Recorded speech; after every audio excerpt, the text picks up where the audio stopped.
आप सभी मिशन 50 के करंट अफेयर सीरीज में आपका स्वागत है। आज बेहतरीन 50 करंट के साथ फिर से उपस्थित हैं। सेशन के साथ जल्दी से जुड़ जाइए और सेशन को लगातार शेयर कर दीजिए। तो चलिए लगातार सेशन के साथ जुड़ जाइए, कमेंट दिखा दीजिएगा।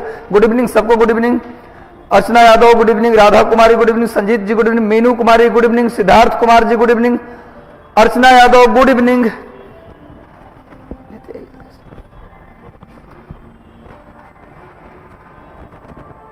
सुप्रभा भारती, काजल कुमारी, नीतू सिंह, सुजीत जी, एन तिवारी, प्रिया केसरवानी, सूर्यकांत कुमार जी, अनीश कुमार जी, विकास कुमार जी, धर्मेंद्र ठाकुर, सबको गुड इवनिंग, सबको शुभकामनाएं। साकिब अंसारी, अंकेश राज गुड, नीतू सिंह, मुकेश कुमार, कुमारी डॉली, मेघनाथ सिंह, विकास कुमार, अनीश कुमार, विपिन, दिनेश जी, फरहत, जबीन, चंदन सर मैथ, मस्ती गुड गुड, राजन शाह, रितेश कुमार, सिद्धार्थ कुमार, दीपेश कुमार, अफजल आलम, की पॉइंट, सबको गुड इवनिंग, सबको गुड इवनिंग, सबको शुभकामनाएं। सेशन को शेयर कर दीजिए, सभी लोग जल्दी से सेशन को शेयर कर दीजिए। सेशन को सारे व्हाट्सएप ग्रुप, सारे टेलीग्राम चैनल पर शेयर कर दीजिए ताकि अधिक से अधिक लोगों तक पहुंच जाए सेशन। बहुत बेहतरीन सेशन होना, लेट हो गया, बिल्कुल लेट हो गया, क्या करें, कभी कभी आपके लिए बेहतर काम करने के लिए थोड़ा सा टाइम लग जाता है, बेहतर कुछ करने के लिए थोड़ा सा टाइम लग जाता है। मैं क्षमा चाहता हूं, थोड़ा लेट हो गया, खेद प्रकट करता हूं। कोई बात नहीं, कोशिश की जाएगी कि टाइम से 5:30 बजे इसकी शुरुआत की जाए। तो जल्दी से सेशन के साथ जुड़ जाइए। सभी लोग कमेंट कर दीजिए, कमेंट कर दीजिए सभी लोग। अजय कुमार जी आशीर्वाद, संजीत जी आशीर्वाद, शुभकामनाएं। तो चलिए सेशन को शेयर कर दीजिएगा सारे व्हाट्सएप ग्रुप, टेलीग्राम चैनल और फेसबुक पर। तो चलिए हम लोग शुरू करते हैं आज का सेशन। हाल ही में राजस्थान राज्य के द्वारा बजरी का कानूनी रूप से खनन की मंजूरी दी गई है।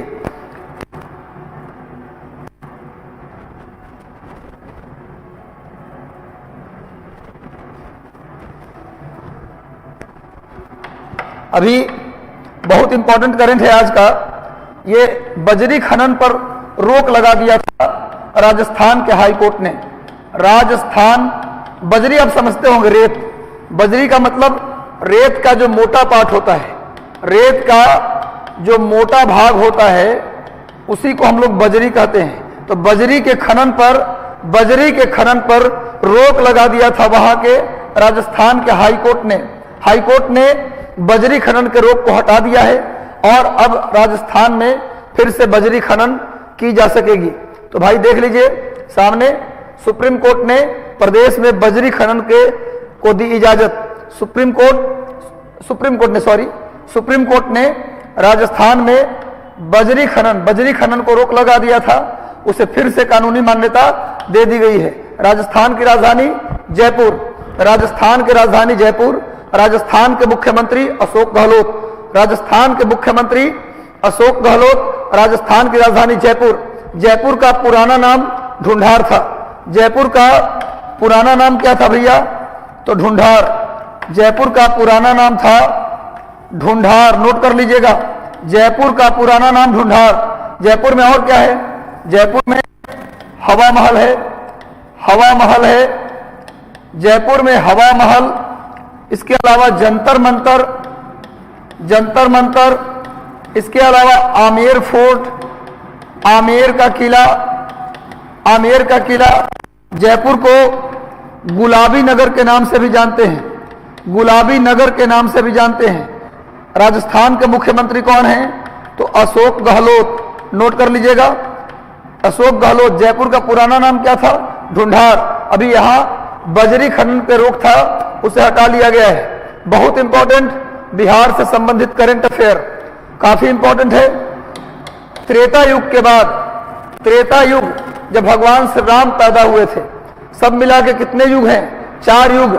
सब मिला के 4 युग हैं। आप जानते हैं सबसे पहले सतयुग, नोट कर लीजिए, एक बार पूछा गया है परीक्षा में।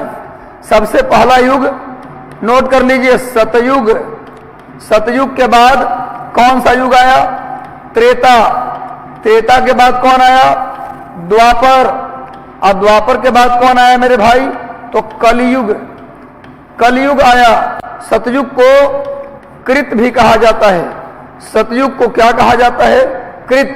सतयुग को बोला जाता है कृत। इसमें आए सत्य हरिश्चंद्र, इसमें आए भगवान श्री पुरुषोत्तम श्री रामचंद्र जी, इसमें आए भगवान श्री कृष्ण, और कलयुग में कल की अवतार होने वाला है। तो भैया 4 युग है। तो भैया पहली बार त्रेता युग में हुआ था अश्वमेध यज्ञ। अश्वमेध यज्ञ आप जानते होंगे, साम्राज्य के विस्तार के लिए, साम्राज्य के विस्तार के लिए अश्वमेध यज्ञ किया जाता है।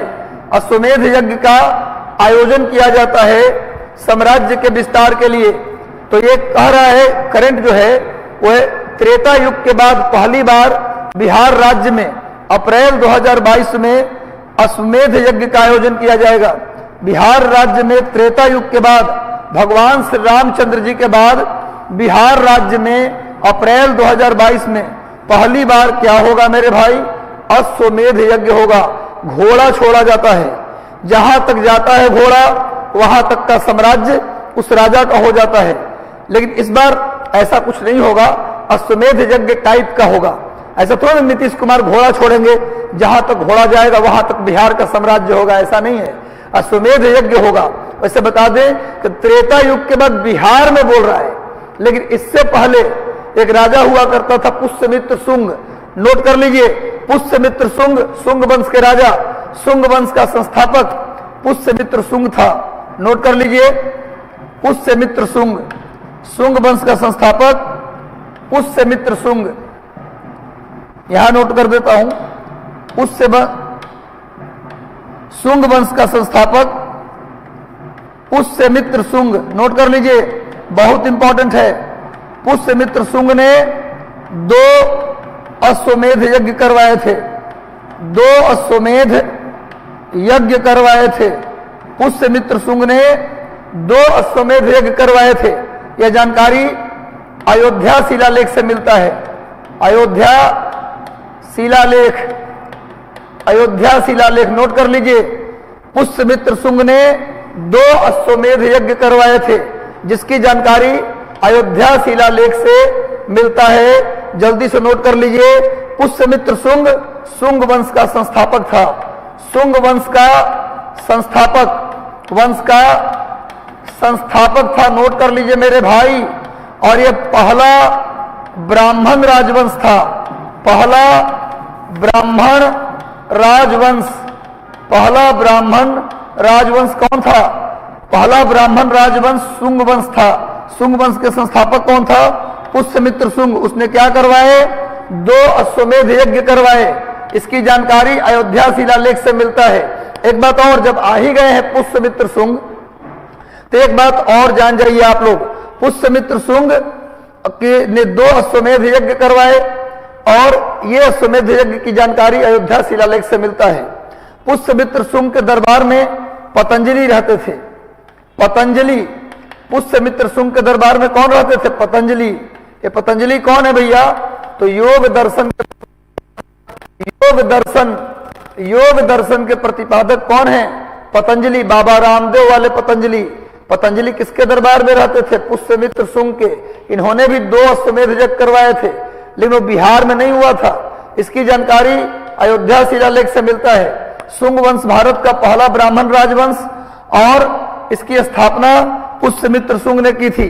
क्लियर है? तो योग दर्शन के प्रतिपादक पतंजलि। और पतंजलि के बुक का नाम क्या है? पतंजलि के किताब का नाम क्या है भैया? किताब का नाम है महाभाष्य। नोट कर लीजिए, महाभाष्य। पतंजलि के बुक का नाम है महाभाष्य। जल्दी से नोट कर लो और सेशन को शेयर कर दो। सेशन को ज्यादा से ज्यादा लोगों तक शेयर कर दो, अधिक से अधिक शेयर कर दो। सारे WhatsApp group, Telegram channel and Facebook पर शेयर कर दो। तो बिहार में त्रेता युग के बाद पहली बार अप्रैल 2022 में क्या होने जा रहा है? अश्वमेध यज्ञ। ये बिहार स्पेशल करंट अफेयर है। नेक्स्ट आते हैं, अभी 11वां अंतरराष्ट्रीय 11वां राष्ट्रीय अंगदान दिवस मनाया गया है। इसके अवसर पर जयपुर, गुलाबी नगर जयपुर, जयपुर को पिंक सिटी या गुलाबी नगर के नाम से जानते, भी बताया हूं मैंने आपको। जयपुर में देश में अपनी तरह की पहले अंगदाता स्मारक बनाया गया है।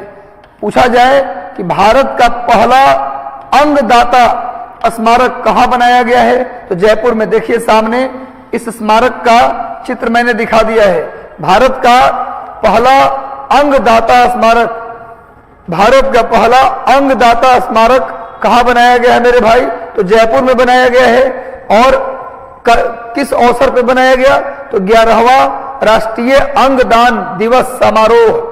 यह समारोह था अंगदान दिवस समारोह, उसी में जयपुर में अपने तरह की पहली अंगदाता स्मारक का उद्घाटन जयपुर में किया गया है। नेक्स्ट आते हैं, आप जानते हैं कि अभी भारत में जब से मोदी की सरकार आई है, मोदी जी की सरकार जब से आई है, तब से भारत में सोलर एनर्जी को पूरा फोकस किया जा रहा है।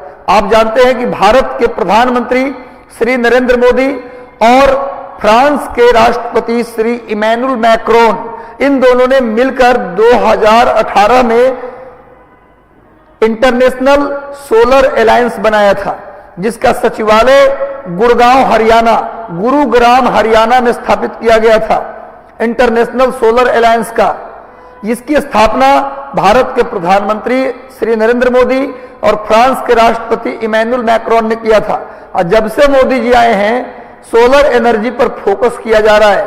तो देखिए, आपको मैंने बताया था कि भारत का सबसे बड़ा सोलर पार्क कच्छ में लगाया जा रहा है। गुजरात के कच्छ में भारत का सबसे बड़ा तैरता हुआ सोलर पार्क, याद होगा, याद करो, भूल गए तो कान कबाड़ लेंगे भैया, कान कबाड़ के चांद दिखा देंगे। इसलिए याद रखो, सबसे बड़ा तैरता हुआ सोलर पार्क विशाखापट्टनम में लगाया गया है, सबसे बड़ा सोलर पार्क कच्छ में लगाया गया है, और दुर्गापुर में CSIR के द्वारा विकसित विश्व का सबसे बड़ा, बहुत इंपॉर्टेंट, विश्व का, दुनिया का सबसे बड़ा सौर वृक्ष यानी कि सोलर ट्री, इसका प्रारंभ पश्चिम बंगाल के दुर्गापुर में किया गया है। देखो, एक वृक्ष टाइप का लगाया गया, देख लो सामने, ये सोलर ट्री है। दुनिया का सबसे बड़ा सोलर ट्री CSIR के द्वारा कहां लगाया गया है मेरे भाई, तो दुर्गापुर में लगाया गया है। और दुर्गापुर की अगर बात करें मेरे भाई, तो यहां लोहा इस्पात उद्योग भी है, यहां लोहा इस्पात उद्योग है, यानी आयरन स्टील इंडस्ट्री है, आयरन स्टील इंडस्ट्री लगाया गया था। किसके मदद से लगाया गया था मेरे भाई, तो ब्रिटेन के मदद से लगाया गया था। कब लगाया गया था, तो सेकेंड 5 ईयर प्लान में। तो नोट डाउन कर लो, दुर्गापुर में ही लोहा इस्पात उद्योग ये लगाया गया है ब्रिटेन के मदद से। कब, सेकेंड 5 ईयर प्लान। और सेकेंड 5 ईयर प्लान कब से कब तक, सेकेंड 5 ईयर प्लान की बात करें कब से कब तक, तो 1956 से लेकर 1961 तक। द्वितीय पंचवर्षीय योजना 1956 से 61 के बीच है। और इसी दौरान दुर्गापुर में आयरन स्टील इंडस्ट्री लगाया गया था ब्रिटेन के मदद से। किसके मदद से, ये भी याद रखना, ब्रिटेन। और हाल ही में CSIR ने दुनिया का सबसे बड़ा सोलर ट्री लगाया है, ये भी दुर्गापुर में ही लगाया है। और बता दें कि सेकेंड 5 ईयर प्लान में सिर्फ दुर्गापुर में नहीं, सेकेंड 5 ईयर प्लान में सिर्फ दुर्गापुर में ही नहीं, बल्कि रूस के मदद से भिलाई में, और जर्मनी के मदद से राउरकेला में। नोट कीजिए, राउरकेला उड़ीसा में है। अब भिलाई पहले मध्य प्रदेश में था, अब छत्तीसगढ़ में है। अब कहां है भैया, छत्तीसगढ़ में। तो भिलाई रूस के मदद से और राउरकेला में जर्मनी की मदद से। तो नोट कर लो मेरे भाई, सेकेंड 5 ईयर प्लान में द्वितीय पंचवर्षीय योजना में 3 लोहा इस्पात उद्योग लगाए गए थे। एक तो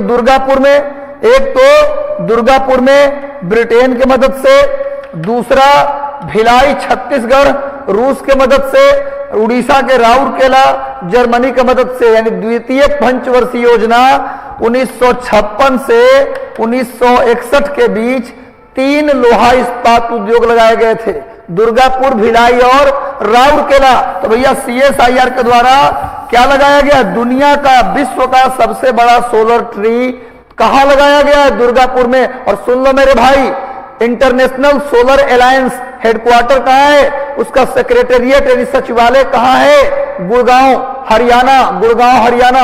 इसकी स्थापना, इंटरनेशनल सोलर अलायंस की स्थापना 2018 में प्रधानमंत्री नरेंद्र मोदी और फ्रांस के राष्ट्रपति इमैनुअल मैक्रोन के द्वारा की गई थी। भारत का सबसे बड़ा सोलर पार्क कक्ष में लगाया गया है। भारत का सबसे बड़ा तैरता हुआ सोलर पार्क तो यह लगाया गया विशाखापट्टनम में। नोट कर लो मेरे भाई, विशाखापट्टनम में मैंने कल एक करंट बताया था आपको कि भैया वहां मिलन 2022 अभ्यास होने जा रहा है नेवी का। नोट कर लीजिए, बेहतरीन करंट होने वाला है। लगातार सेशन को सारे ग्रुप में शेयर कर दीजिए, सारे ग्रुप में व्हाट्सएप, टेलीग्राम, हर जगह शेयर कर दो। लगातार हम चाहते हैं कि ये व्यू बहुत दूर तक जाए, ये जो आवाज है बहुत दूर तक फैले। कुछ लोगों का कहना था सर टाइम बहुत लगता है, कुछ लोगों का कहना था कि सर 1-1.5 घंटे लगता है करंट में, इतनी टाइम क्यों दे रहे हैं? अरे मेरे भाई, अभी मैं पंचवर्षीय योजना की भी चर्चा कर ली, पुराने करंट का रिवीजन भी करवा दिया।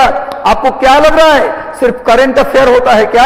आप ध्यान से सुनिए और नोट्स बनाइए, मैं लिख के देता हूं। इतना सारा जीके हो जाएगा आपके लिए कि भैया आप बीपीएससी प्री में अपने आप को कंफर्टेबल महसूस करेंगे। नोट कर लीजिए। इसलिए भैया आज का मेहनत कल का, कहते हैं कि युद्ध काल में खून बहाने से अच्छा है शांति काल में पसीने बहा लो। तो मेरे भाई लग जाओ, अब समय नहीं है, अब वक्त नहीं है कि हम 10-20 करंट अफेयर करके आपके सामने चले जाएं। हमारा मकसद है करंट के 32 सवाल तो 32 सही, 35 सवाल तो 35 सही। तो चलो भैया, विश्व बैंक के द्वारा गोवा में भारत का सबसे बड़ा सैंड ड्यून पार्क बनाया गया है 300 करोड़ के लागत से, वर्ल्ड बैंक के द्वारा। नोट कर लीजिए, विश्व बैंक के द्वारा। सबसे बड़ी बात तो यह है कि किसके द्वारा? विश्व बैंक के द्वारा भारत का पहला सैंड ड्यून पार्क 300 करोड़ रुपए की लागत से बनाया गया है। भैया विश्व बैंक का दूसरा नाम IBRD, विश्व बैंक को हम IBRD के नाम से भी जानते हैं, international bank for reconstruction and development. International bank for reconstruction and development. एक बात और बता दो, जो मैं बोल रहा हूं ये आवाज समझ में आ रहा है आपको? कुछ लोगों का यह था कि सर आपकी आवाज क्लियर समझ में नहीं आती, तो क्या मैं जो बोल रहा हूं एक बार कमेंट करके बता दो समझ में आ रहा है? एक बार कमेंट करके बताओ कि हमारी आवाज आपको समझ में आ तो रहा है ना, सुनाई तो दे रहा है ना लगातार? बिल्कुल एक बार कमेंट कर दो मेरे भाई, एक बार कमेंट कर दो। बिल्कुल नैन्सी प्रिया, यस सर। रिंकी कुमारी, बिल्कुल। चलिए तो मजा लेते रहिए, पढ़ते रहिए, रिलैक्स रहिए और अपने आप को अब 2 महीने, 2.25 महीने का वक्त बचा है। अपने आप को अब क्या कीजिए, एक दायरे में सीमित करिए और उसके बाद पढ़ाई करिए और रिवीजन करिए। मैं रोज बताता हूं, RRR याद रखो, RRR याद रखो, RRR। सबसे पहली बात कि 2 घंटा ही पढ़ो, 1 घंटा ही पढ़ो, 5 घंटा ही पढ़ो, 18 घंटा ही पढ़ो। मुझे नहीं पता आप कितना घंटा पढ़ेंगे, लेकिन जितना पढ़ो रोज पढ़ो, रेगुलर। दूसरा रूटीन का मतलब कि एक विषय को केवल फोकस मत करें, आप सारे विषय को फोकस करें, यानी रूटीन से पढ़ें। करंट भी, हिस्ट्री भी, पॉलिटी भी, इकोनॉमी भी, सबको फोकस करें। एक रूटीन बनाए डेली का। और तीसरा रिवीजन, सबसे बड़ा फैक्टर रिवीजन। यदि आप नया करो कोई फायदा नहीं है। यदि आप लगातार, मैं बोलता हूं कि टेलीग्राम चैनल से जुड़ जाओ, इसका PDF वहां मिल जाएगा, प्रिंट आउट निकलवा लो, खर्चा से मत डरो। एक बार SDM बन गए तो महीने की सैलरी होगी 90,000, एक बार DSP बन गए तो महीने की सैलरी होगी 90,000। मेरे भाई खर्च से मत डरो, प्रिंट आउट निकलवाओ और जो मैं पढ़ा देता हूं करंट, उसको 5 से 6 बार आप अपने से दोबारा पढ़ लो, यानी अगले दिन के करंट से पहले उसे 5-6 बार और पढ़ लो, यानी बिना रिवीजन किए। आप हिस्ट्री में पढ़ते हैं, मान लो जनजातीय विद्रोह, तो जनजातीय विद्रोह याद हो गया तो अगले 2 दिन बाद इसका फिर से रिवीजन होना चाहिए। यदि आप रिवीजन नहीं करते, नया पढ़ते हैं, तो मैं लिख के देता हूं आपका प्रीलिम नहीं हो रहा है। इसलिए रिवीजन जरूरी है, रूटीन, रेगुलर, रिवीजन। अगर ये 3 फॉर्मूला लिख के साथ लिए तो इस बार ही आप एसडीएम बनेंगे, इस बार डीएसपी बनेंगे, क्योंकि बनता आप ही के जैसा कोई है, बनता तो आप ही में से कोई एक है।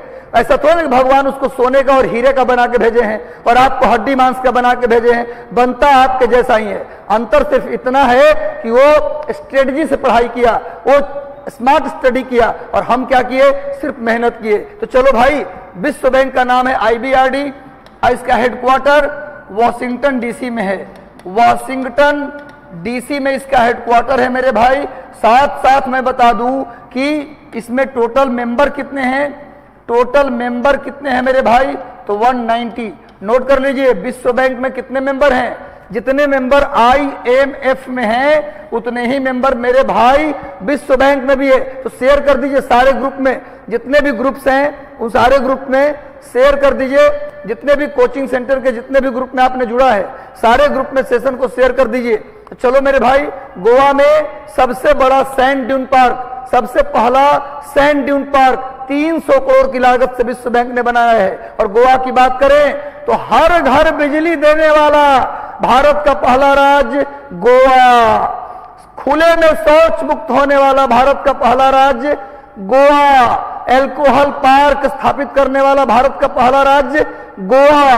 गोवा की राजधानी पणजी, गोवा की राजधानी पणजी किस नदी के किनारे, मांडवी नदी के किनारे। और गोवा में सब भारत में 14 बड़े बंदरगाह हैं, भारत में 14 बड़े बंदरगाह यानी पोर्ट हैं, उनमें से मर्म गोवा, गोवा का मर्म गोवा पोर्ट बड़े पोर्ट में शामिल है। इतना ही नहीं, गोवा में क्या हुआ भैया, गोवा में लोहा भी मिलता है। गोवा की बात करें तो गोवा में सबसे ज्यादा खनिज कौन सा मिलता है, आयरन मिलता है, इसको नोट कर लीजिएगा। आगे बढ़ते हैं, नेक्स्ट आते हैं हम लोग, आगे बढ़ो भाई, बहुत इंपॉर्टेंट करंट। सामाजिक न्याय एवं अधिकारिता मंत्री, सामाजिक न्याय एवं अधिकारिता मंत्री, दिव्यांग जन सशक्तिकरण विभाग द्वारा वीडियो कॉन्फ्रेंसिंग के माध्यम से ग्वालियर में विश्व स्तरीय दिव्यांग जन खेल केंद्र का शिलान्यास किया गया है। वर्ल्ड लेवल का दिव्यांग खेल केंद्र कहां बनाया गया है, ग्वालियर में। और ग्वालियर में क्या है, ग्वालियर में क्या है मेरे भाई, तो ग्वालियर में सिंधिया राज्य की राजधानी थी, सिंधिया राज्य की राजधानी थी। ग्वालियर में तानसेन, आपने नाम सुना है ना, तानसेन अकबर के दरबार में 9 रत्न थे, तो तानसेन का मकबरा कहां है मेरे भाई, ग्वालियर में। तानसेन का मकबरा कहां है, ग्वालियर में। तेली का मंदिर कहां है, ग्वालियर में। सास बहू मंदिर ये कहां है भैया, तो ग्वालियर में। सिंधिया राज्य की राजधानी ग्वालियर, तानसेन का मकबरा ग्वालियर, तेली का मंदिर और सास बहू का मंदिर ग्वालियर। नोट कर लीजिए मेरे भाई, लगातार सेशन को शेयर कर दो। तो विश्व स्तरीय दिव्यांग खेल केंद्र कहां बनाया गया, ग्वालियर में बनाया गया, इसको आप नोट कर लीजिए। सामाजिक न्याय अधिकारिता मंत्रालय दिव्यांग जन सशक्तिकरण विभाग के द्वारा ग्वालियर में विश्व स्तरीय दिव्यांग जन खेल केंद्र का उद्घाटन किया गया। सामने इसका चित्र मैंने दे दिया है, देखो दिव्यांग खेल केंद्र ग्वालियर का चित्र सामने दिया गया है, इसको आप देख लीजिए। और ग्वालियर में क्या बताया, सिंधिया राज्य की राजधानी, तेली का मंदिर, सास बहू का मंदिर, तानसेन का मकबरा ग्वालियर। याद कर लो, जितनी बातें बताता हूं ये मील का पत्थर साबित होगा। आप कहेंगे कि रजनीश सर आपके करंट अफेयर की सीरीज से न सिर्फ करंट हुआ बल्कि हिस्ट्री के भी कई सवाल हमने सॉल्व कर लिए। चलो भैया, नॉर्वे के तटीय प्रशासन बहुत इंपॉर्टेंट है भैया, ये करंट आज के सेशन का बहुत ज्यादा इंपॉर्टेंट है। यहां विश्व की पहली शिप टनल का निर्माण किया गया है। पहली शिप टनल। शिप टनल का मतलब पानी। अभी तक आपने सुना होगा रेल टनल। रेल टनल का मतलब सुरंग। किसी पहाड़ को काटकर आर पार रास्ता बना दिए, इसे सुरंग कहते हैं, इसे टनल कहते हैं। अभी तक आपने सुना होगा रेल टनल, अभी तक आपने सुना होगा रोड टनल, और अब किसका? Water tunnel. देखो भैया, दुनिया का पहला वाटर टनल कहां बनने जा रहा है? तो नॉर्वे में। नॉर्वे में दुनिया का पहला वाटर टनल। सामने देखिए, ये वाटर टनल का फिगर है भाई। ये सामने एक शिप, एक जहाज खड़ा है जो अंदर टनल में जाने को तैयार है। तो दुनिया का सबसे, विश्व का पहला, दुनिया का सबसे पहला शिप टनल कहां बनाया गया? नॉर्वे में। अगर बात करें नॉर्वे की, एकदम याद रखो, अरे भाई मेरे बच्चों याद रखो, नॉर्वे की राजधानी ओस्लो है। नॉर्वे की राजधानी ओस्लो। एक बात और लिखो, ओस्लो में अंतरराष्ट्रीय अम्ल वर्षा केंद्र है। अम्ल वर्षा केंद्र नोट कर लो। अंतरराष्ट्रीय अम्ल वर्षा केंद्र जल्दी नोट कर लो। ये कहां है? ओस्लो में है। और ओस्लो से ही शांति का नोबेल पुरस्कार दिया जाता है। शांति का नोबेल ये कहां से दिया जाता है भाई? ये दिया जाता है ओस्लो से। देखो, नोबेल प्राइज 6 क्षेत्र में दिया जाता है। सब के सब नोबेल कहां से मिलता है? स्वीडन की राजधानी स्टॉकहोम से। खाली एक ऐसा नोबेल है, शांति का नोबेल पुरस्कार, वो कहां से मिलता है? ओस्लो से मिलता है। और अंतरराष्ट्रीय अम्ल वर्षा केंद्र कहां है? नॉर्वे की राजधानी ओस्लो में। और नॉर्वे जो देश पड़ता है, ये यूरोप महादेश में पड़ता है। कहां पड़ता है मेरे भाई? यूरोप महादेश में। कहां पड़ता है? स्कैंडिनेविया नोट कर लीजिए। यूरोप महादेश में स्कैंडिनेविया में पड़ता है। स्कैंडिनेविया नोट कर लीजिए। स्कैंडिनेविया, यूरोप के क्वेश्चन आ जाए कि कहां पड़ता है नॉर्वे, तो यूरोप के स्कैंडिनेविया में पड़ता है। अब विश्व का पहला शिप टनल यहीं बनाया गया। एकदम से याद हो जाएगा। हम दावा करते हैं कि जो पढ़ा रहा हूं आपके लिए बिल्कुल बेहतरीन है, बिल्कुल इंपॉर्टेंट है, टू द पॉइंट है। इसलिए लगातार सेशन से जुड़ जाइए और सेशन को अधिकतम शेयर कर दीजिए। फेसबुक, व्हाट्सएप, टेलीग्राम, जहां जहां आप जुड़े हैं सभी जगह सेशन को शेयर कर दीजिए। सारे ग्रुप्स में शेयर कर दीजिए ताकि अधिक से अधिक बच्चे इससे जुड़ पाएं। तो जल्दी से सेशन को शेयर कर दो। और सेशन अच्छा लग रहा है तो जल्दी से लाइक बटन दबा दो। सेशन अच्छा लग रहा है तो लाइक कर दो, और चैनल पर नए हो तो सब्सक्राइब कर लो। नेक्स्ट आते हैं अगला करंट अफेयर। 17वीं लोकसभा के लिए सर्वश्रेष्ठ सांसद का पुरस्कार। 17वीं लोकसभा के लिए सर्वश्रेष्ठ सांसद के लिए सांसद रत्न पुरस्कार किसको किसको मिला है भैया? तो सुप्रिया सूले, सुभाष रामराव भामरे, मीन विजय कुमार, अमोल राम सिंह कोल्हे, एक साथ नाम है, अमोल राम सिंह कोल्हे, शशि थरूर, निशिकांत दुबे, अजय मिश्रा, राम मोहन नायडू, इन लोगों को मिला है सांसद रत्न पुरस्कार। अभी 18वीं का नहीं मिला है, 18वीं लोकसभा के लिए नहीं मिला है। 17वीं लोकसभा के लिए सांसद रत्न पुरस्कार दिया गया है। किनको?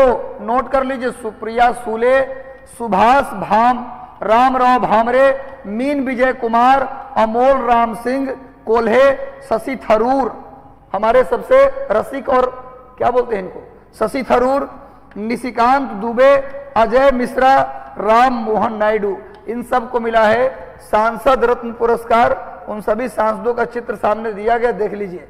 हमारे सांसद ये रत्न हैं, पता नहीं कितने रत्न हैं मुझे नहीं पता, पर इनको मिला है सांसद रत्न पुरस्कार। अगला करंट अफेयर है, देखो अवार्ड्स। बीपीएससी को लेकर अगर बात करते हैं आप, या कोई भी पीसीएस एग्जाम की बात करते हैं आप, तो अवार्ड बहुत ज्यादा इंपॉर्टेंट है। अवार्ड, पर्सनैलिटीज, ये ज्यादा इंपॉर्टेंट होता है।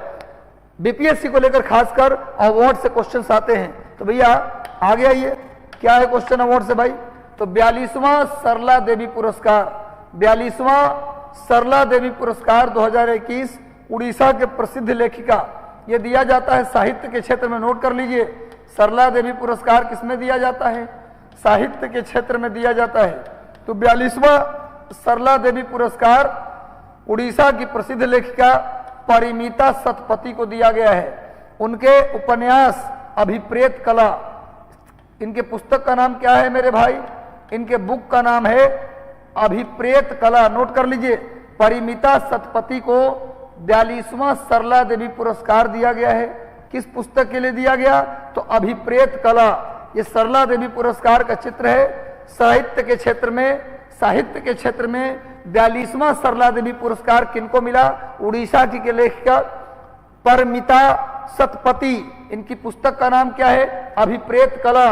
किताब का नाम याद कर लेना बिल्कुल जरूरी है। तो चलिए नेक्स्ट आते हैं, अगले करंट अफेयर की ओर आते हैं भैया। नेक्स्ट आ जाओ मेरे भाई। लोकमान्य तिलक, कुछ अवार्ड सबने चयन किए हैं आज, और काफी अंत तक जुड़े रहो, लास्ट तक जुड़े रहना जरूरी है, क्योंकि आज का करंट बिल्कुल मिसलेनियस और मिला हुआ है। मतलब कहने का मतलब ये कि अंतिम तक जुड़े रहो, तब आपको लेटेस्ट करंट तक आप पहुंच पाएंगे। इसलिए लगातार जुड़े रहिए, सेशन को शेयर जरूर कर दीजिए। गुरुजी लगातार आपके लिए मेहनत कर रहे हैं, तो आपका ये फर्ज बनता है कि सेशन को कम से कम 1 लड़के 10 लड़के को शेयर करेंगे, अपने सारे ग्रुप्स में कर दीजिए, ताकि मैं चाहता हूं कि जो झोपड़ी है और महल है, झोपड़ी से लेकर महल तक सभी तरह के बच्चों को इसका लाभ मिले। जो लोग चाहता है कि मैं कुछ करूं, तो भाई लोकमान्य तिलक राष्ट्रीय पुरस्कार 2021, लोकमान्य तिलक राष्ट्रीय पुरस्कार 2021 ये दिया जाता है तिलक ट्रस्ट के द्वारा। किसके द्वारा दिया जाता है? तिलक ट्रस्ट के द्वारा दिया जाता है। ये दिया गया सीरम इंस्टीट्यूट ऑफ इंडिया के अध्यक्ष डॉक्टर साइरस पूनावाला को। किस लिए दिया गया भाई? इनका ही कोविशील्ड, ये जो कोविशील्ड वैक्सीन आप सुने होंगे, कोविशील्ड ये जो वैक्सीन है कोरोना का, ये किस कंपनी ने डेवलप किया है भैया? तो सीरम इंस्टीट्यूट ने डेवलप किया है। सीरम इंस्टीट्यूट के द्वारा कोविशील्ड का डेवलपमेंट किया गया। कोविशील्ड का डेवलपमेंट किस इंस्टीट्यूट ने किया है? Serum institute. और सीरम इंस्टीट्यूट के अध्यक्ष कौन है? डॉक्टर साइरस पूनावाला। साइरस पूनावाला की कंपनी सीरम इंस्टीट्यूट ने कोविशील्ड विकसित किया है। इनके योगदान को देखते हुए, कोरोना वायरस में इनके योगदान को देखते हुए इन्हें लोकमान्य तिलक राष्ट्रीय पुरस्कार से नवाजा गया है। राष्ट्रीय पुरस्कार लोकमान्य तिलक राष्ट्रीय पुरस्कार इनको दिया गया है इस कोविशील्ड वैक्सीन के डेवलपमेंट के लिए। आप जानते हैं भारत में पहली बार लोगों को कौन सी वैक्सीन लगना शुरू हुआ था? कोविशील्ड। सबसे पहली बार कोविशील्ड लगा लोगों को, यानी कोरोना वायरस के इस अंधकार में प्रकाश बन के आया कोविशील्ड। और कोविशील्ड किसने बनाया? सीरम इंस्टीट्यूट ने बनाया। उसके अध्यक्ष डॉक्टर साइरस पूनावाला हैं, जिन्हें लोकमान्य तिलक राष्ट्रीय पुरस्कार 2021 से नवाजा गया। देखिए सामने साइरस पूनावाला का चित्र है, देख लीजिए आप लोग। नेक्स्ट आते हैं, अगले करंट को हम लोग आते हैं। अगला करंट अफेयर है नेल्सन मंडेला विश्व मानवतावादी पुरस्कार। अगला भी अवार्ड से ही क्वेश्चन है। नेल्सन मंडेला विश्व मानवतावादी पुरस्कार 2021 ये डिप्लोमेट हैं, एक राजनीतिज्ञ हैं। डिप्लोमेट मिशन के ग्लोबल पीस द्वारा रुमाना सिन्हा को दिया गया। किसको मिला है? नेल्सन मंडेला विश्व मानवतावादी पुरस्कार। नेल्सन मंडेला विश्व मानवतावादी पुरस्कार। जल्दी से सेशन को शेयर कर दो और जुड़े रहो। आज अंत तक में बहुत कुछ होने वाला है, आज बेहतर होने वाला है। आप लगातार टिके रहें, बने रहें और सेशन को शेयर करते रहें। तो भैया नेल्सन मंडेला विश्व मानवतावादी पुरस्कार 2021 ग्लोबल पीस के द्वारा दिया जाता है, डिप्लोमेटिक मिशन के ग्लोबल पीस द्वारा दिया जाता है। किनको दिया गया? रुमाना सिन्हा को दिया गया। किनको दिया गया मेरे भाई? रुमाना सिन्हा है ये, इनको दिया गया नेल्सन मंडेला विश्व मानवतावादी पुरस्कार 2021। और मैं आपको बता दूं कि नेल्सन मंडेला के याद में हर साल 18 जुलाई को मनाया जाता है Nelson Mandela day. Nelson Mandela day note कर लीजिए। नेल्सन मंडेला अंतरराष्ट्रीय नेल्सन मंडेला दिवस, अंतरराष्ट्रीय नेल्सन मंडेला दिवस कब मनाते हैं? 18 जुलाई को। 18 जुलाई को मनाते हैं इंटरनेशनल नेल्सन मंडेला डे। एक बात और जान जाइए, भारत का सर्वोच्च नागरिक सम्मान भारत रत्न अभी तक 2 लोगों को मिला है, 2 विदेशी को मिला है। नोट कर लीजिए, भारत रत्न अभी तक भारत का सबसे बड़ा सिविलियन अवार्ड क्या है जी? भारत रत्न है। ये अभी तक 2 विदेशी को मिल चुका है। एक है खान अब्दुल गफ्फार खान, खान अब्दुल गफ्फार खां और दूसरे हैं नेल्सन मंडेला। नोट कर लीजिए, दूसरे हैं नेल्सन मंडेला। पाकिस्तान के खान अब्दुल गफ्फार खां पहले नागरिक हैं जिन्हें भारत रत्न मिला था, और दूसरे विदेशी हैं नेल्सन मंडेला जिन्हें भारत रत्न मिला। क्वेश्चन आ जाए, अभी तक कितने लोगों को, कितने विदेशी को, अभी तक कितने फॉरेनर को मिला है भारत रत्न अवार्ड? तो आंसर आपका क्या होगा? खान अब्दुल गफ्फार खां और दूसरा नेल्सन मंडेला। अगर बात करते हैं खान अब्दुल गफ्फार खां की, इन्हें खुदाई खिदमतगार भी कहते हैं। खान अब्दुल गफ्फार खां को खुदाई खिदमतगार भी कहते हैं, खुदाई खिदमतगार। और इन्हें फ्रंटियर गांधी या सीमांत गांधी के नाम से जानते हैं। इन्हें फ्रंटियर गांधी या सीमांत गांधी के नाम से जानते हैं। तो भाई क्वेश्चन आ जाए कि इस बार नेल्सन मंडेला विश्व मानवतावादी पुरस्कार किसे दिया गया? तो ये दिया गया रुमाना सिन्हा को दिया गया। नेल्सन मंडेला डे कब मनाते हैं? तो 18 जुलाई को। नेल्सन मंडेला दूसरे विदेशी व्यक्ति थे जिन्हें भारत रत्न दिया गया। पहले विदेशी खान अब्दुल गफ्फार खां थे जिन्हें भारत रत्न दिया गया था। और सुन लो, खान अब्दुल गफ्फार खां को सीमांत गांधी या फ्रंटियर गांधी भी कहते हैं। और आपके लिए एक सवाल, आप एक सवाल का उत्तर दो। अभी कौन ऐसे भारतीय हैं, एकमात्र भारतीय जिन्हें भारत का भी सर्वोच्च सम्मान भारत रत्न मिला और पाकिस्तान का सर्वोच्च सम्मान निशाने पाकिस्तान मिला? एकमात्र भारतीय, जल्दी बता दो। जो बताएगा मेरे तरफ से डेयरी मिल्क मिलेगा। जल्दी से बताओ क्या है भैया, कौन ऐसे भारतीय हैं? एकमात्र भारतीय जिन्हें भारत रत्न भी मिला और पाकिस्तान का सर्वोच्च सम्मान निशाने पाकिस्तान मिला। कौन है? जल्दी से बताओ। मैं पढ़ रहा हूं आपका कमेंट पढ़ रहा हूं। जल्दी से बताओ मेरे भाई, कौन ऐसे भारतीय हैं जिन्हें भारत का सर्वोच्च नागरिक सम्मान भी मिला और पाकिस्तान का सर्वोच्च नागरिक सम्मान भी मिला? वो कौन भारतीय हैं? जल्दी से उत्तर दो, जल्दी से बोलो। मोदी जी भी नहीं है, बिल्कुल नहीं। अंकित कुमार वर्मा जी, अटल जी भी नहीं है, बिल्कुल नहीं। लिख लो मोरारजी देसाई एकमात्र भारतीय हैं जिन्हें भारत रत्न भी मिला और पाकिस्तान का सर्वोच्च नागरिक सम्मान निशाने पाकिस्तान मिला। पाकिस्तान का सर्वोच्च नागरिक सम्मान निशाने पाकिस्तान और भारत रत्न पाने वाले एकमात्र भारतीय कौन है? तो यह मोरारजी देसाई। और जब मोरारजी देसाई की बात आ गई तो जान जाइए, पहले गैर कांग्रेसी प्रधानमंत्री, पहले नॉन कांग्रेस, भारत के पहले नॉन कांग्रेस प्राइम मिनिस्टर कौन थे? मोरारजी देसाई। और मोरारजी देसाई एकमात्र वित्त मंत्री जो अपने जन्मदिन के दिन बजट पेश किए थे। अपने बर्थडे पर, अपने जन्मदिन पर बजट पेश करने वाले एकमात्र वित्त मंत्री कौन है? मोरारजी देसाई। पहले गैर कांग्रेसी प्रधानमंत्री कौन है? मोरारजी देसाई। और मैं बता दूं कि मोरारजी देसाई पहले गैर कांग्रेसी प्रधानमंत्री हैं और एक पहले और एकमात्र भारतीय हैं जिन्हें भारत रत्न भी मिला और पाकिस्तान का सर्वोच्च नागरिक सम्मान निशाने पाकिस्तान मिला। और कल पढ़ाया था मैंने आपको कि बिल गेट्स पहली बार पाकिस्तान गए हैं, उनको क्या मिला है? हिलाल ए पाकिस्तान। उनको क्या मिला है? हिलाल ए पाकिस्तान अवार्ड, हिलाल ए पाकिस्तान अवार्ड मिला है बिल गेट्स को। बिल गेट्स माइक्रोसॉफ्ट के संस्थापक हैं और bill and Melinda Gates foundation चलाते हैं। चलो इतनी जानकारी रखोगे, मैं बताता हूं, छूटने वाला नहीं है। तो भैया दो विदेशी जिन्हें भारत रत्न मिला है, खान अब्दुल गफ्फार खां और नेल्सन मंडेला। रुमाना सिन्हा को मिला है नेल्सन मंडेला विश्व मानवतावादी पुरस्कार। नोट कर लो। और नेल्सन मंडेला डे कब मनाते हैं? 18 जुलाई को। भूलना मत, भूल गए तो दिक्कत होगी। चलो बिहार से जुड़ा हुआ एक महत्वपूर्ण करंट। अभी बिहार ने अमेरिका को पीछे छोड़ दिया है। अमेरिका को बिहार पीछे छोड़ दिया भैया। किस चीज के उत्पादन में? तो मक्का के उत्पादन में। 7 जिले, बिहार के 7 जिले 50 क्विंटल प्रति एकड़ के हिसाब से मक्का उत्पादन किया है। वो 7 जिले कौन कौन हैं? पूर्णिया, कटिहार, मधेपुरा, सहरसा, खगड़िया, भागलपुर और समस्तीपुर। ये 7 जिले हैं बिहार के, 7 जिले जो प्रति एकड़ 50 क्विंटल 50 क्विंटल मक्का के उत्पादन में अमेरिका को पीछे छोड़ दिया है। अमेरिका में भी प्रति एकड़ इतना ज्यादा मक्का का उत्पादन नहीं हुआ था। बिहार ने रिकॉर्ड कायम किया है। बिहार के 7 जिलों ने 7 डिस्ट्रिक्ट ने क्या किया, रिकॉर्ड कायम किया है। अमेरिका को भी पीछे छोड़ दिया है मक्का के प्रति एकड़ उत्पादन में। प्रति एकड़, समझ रहे हो बात क्या बोल रहा हूं, टोटल नहीं, प्रति एकड़ में जो उत्पादन हुआ है 50 क्विंटल, ये अमेरिका को भी क्या कर दिया भारत ने बिहार के 7 जिलों ने पीछे छोड़ दिया। बहुत इंपॉर्टेंट है। और जान जाओ,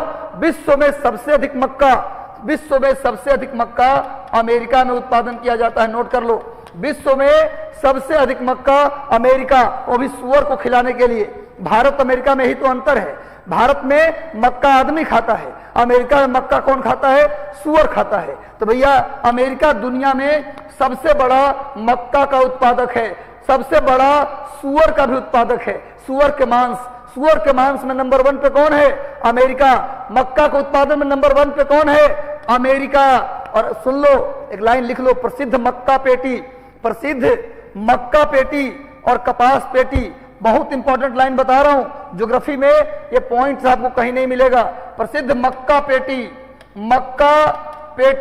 और प्रसिद्ध कपास पेटी।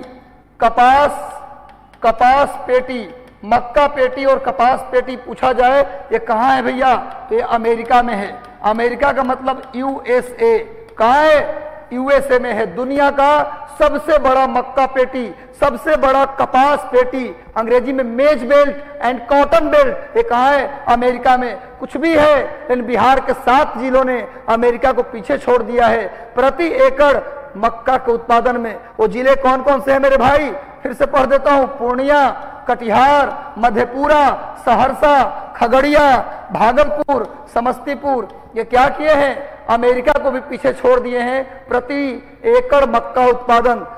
कितना किया भैया, 50 क्विंटल। और प्रसिद्ध मक्का पेटी और कपास पेटी कहाँ है, अमेरिका में। और एक जानकारी और दे दूं कि बिहार का भारत में मक्का के उत्पादन में दूसरा स्थान है। बिहार का भारत में मक्का के उत्पादन में पहला स्थान तमिलनाडु का और दूसरा स्थान किसका है, बिहार का। ये भी नोट कर लो, मक्का के उत्पादन में पहले स्थान पर तमिलनाडु और दूसरे स्थान पर कौन है, बिहार है। जल्दी से नोट कर लो, मक्का के उत्पादन में पहले स्थान पर तमिलनाडु और दूसरे स्थान पर बिहार है। अब पूरे दुनिया में मक्का उत्पादन में कौन आगे है भैया, तो अमेरिका। अभी बताया हूं कि प्रसिद्ध मक्का पेटी और कपास पेटी कहाँ है, अमेरिका में है। नोट कर लीजिए, बहुत इंपॉर्टेंट बात बताया हूं। दुनिया में सूअर के मांस के उत्पादन में अमेरिका आगे, दुनिया में गाय के मांस के उत्पादन में अर्जेंटीना आगे, और दुनिया में भेड़ के मांस के उत्पादन में ऑस्ट्रेलिया आगे। भेड़ के मांस में सबसे आगे ऑस्ट्रेलिया, गाय के मांस में अर्जेंटीना, और किसमें, सूअर के मांस में अमेरिका। तो नोट कर लो, मक्का के उत्पादन में तमिलनाडु पहला और बिहार दूसरा। तो बिहार के 7 जिलों ने रिकॉर्ड कर दिया मेरे भाई। आगे बढ़ते हैं, उत्तर भारत का पहला देखो भारत का नहीं,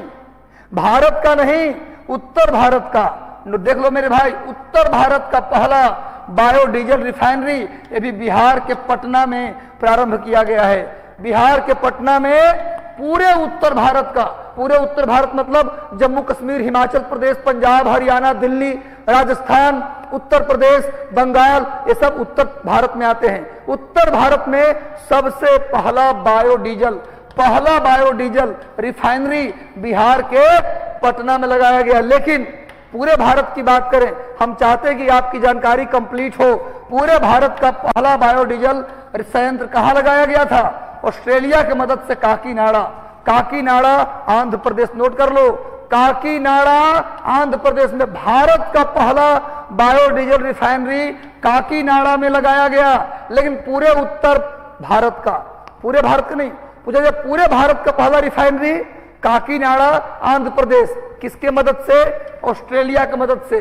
और उत्तर भारत का पहला रिफाइनरी कहां लगाया गया, पहला बायोडीजल संयंत्र पटना में लगाया गया है। बिहार का पहला पटना में, उत्तर भारत का पहला पटना में, लेकिन पूरे भारत का पहला रिफाइनरी कहां लगाया गया, काकीनाडा आंध्र प्रदेश में। किसके सहयोग से लगाया गया था, ऑस्ट्रेलिया के सहयोग से। तो नोट कर लीजिए, काकीनाडा किस लिए प्रसिद्ध है? इतिहास में काकीनाडा किस लिए जाना जाता है? बताओ, अगर याद है तो बताओ। इतिहास में काकीनाडा 1923, नोट कर लो मेरे भाई, नोट कर लीजिए आप लोग। 1923 का जो कांग्रेस सेशन था, 1923 में जो कांग्रेस अधिवेशन हुआ था, विशेष नहीं मेन कांग्रेस अधिवेशन, वो काकीनाडा में हुआ था। कहां हुआ था मेरे भाई? काकीनाडा। नोट कर लीजिए, इतिहास में भी फेमस है। 1923 का कांग्रेस सेशन कहां हुआ था? काकीनाडा में। पहला बायोडीजल संयंत्र कहां लगाया गया? काकीनाडा में। नोट कर लो, काकीनाडा में पहला बायोडीजल संयंत्र लगाया गया पूरे भारत का। कहां? ऑस्ट्रेलिया के मदद से।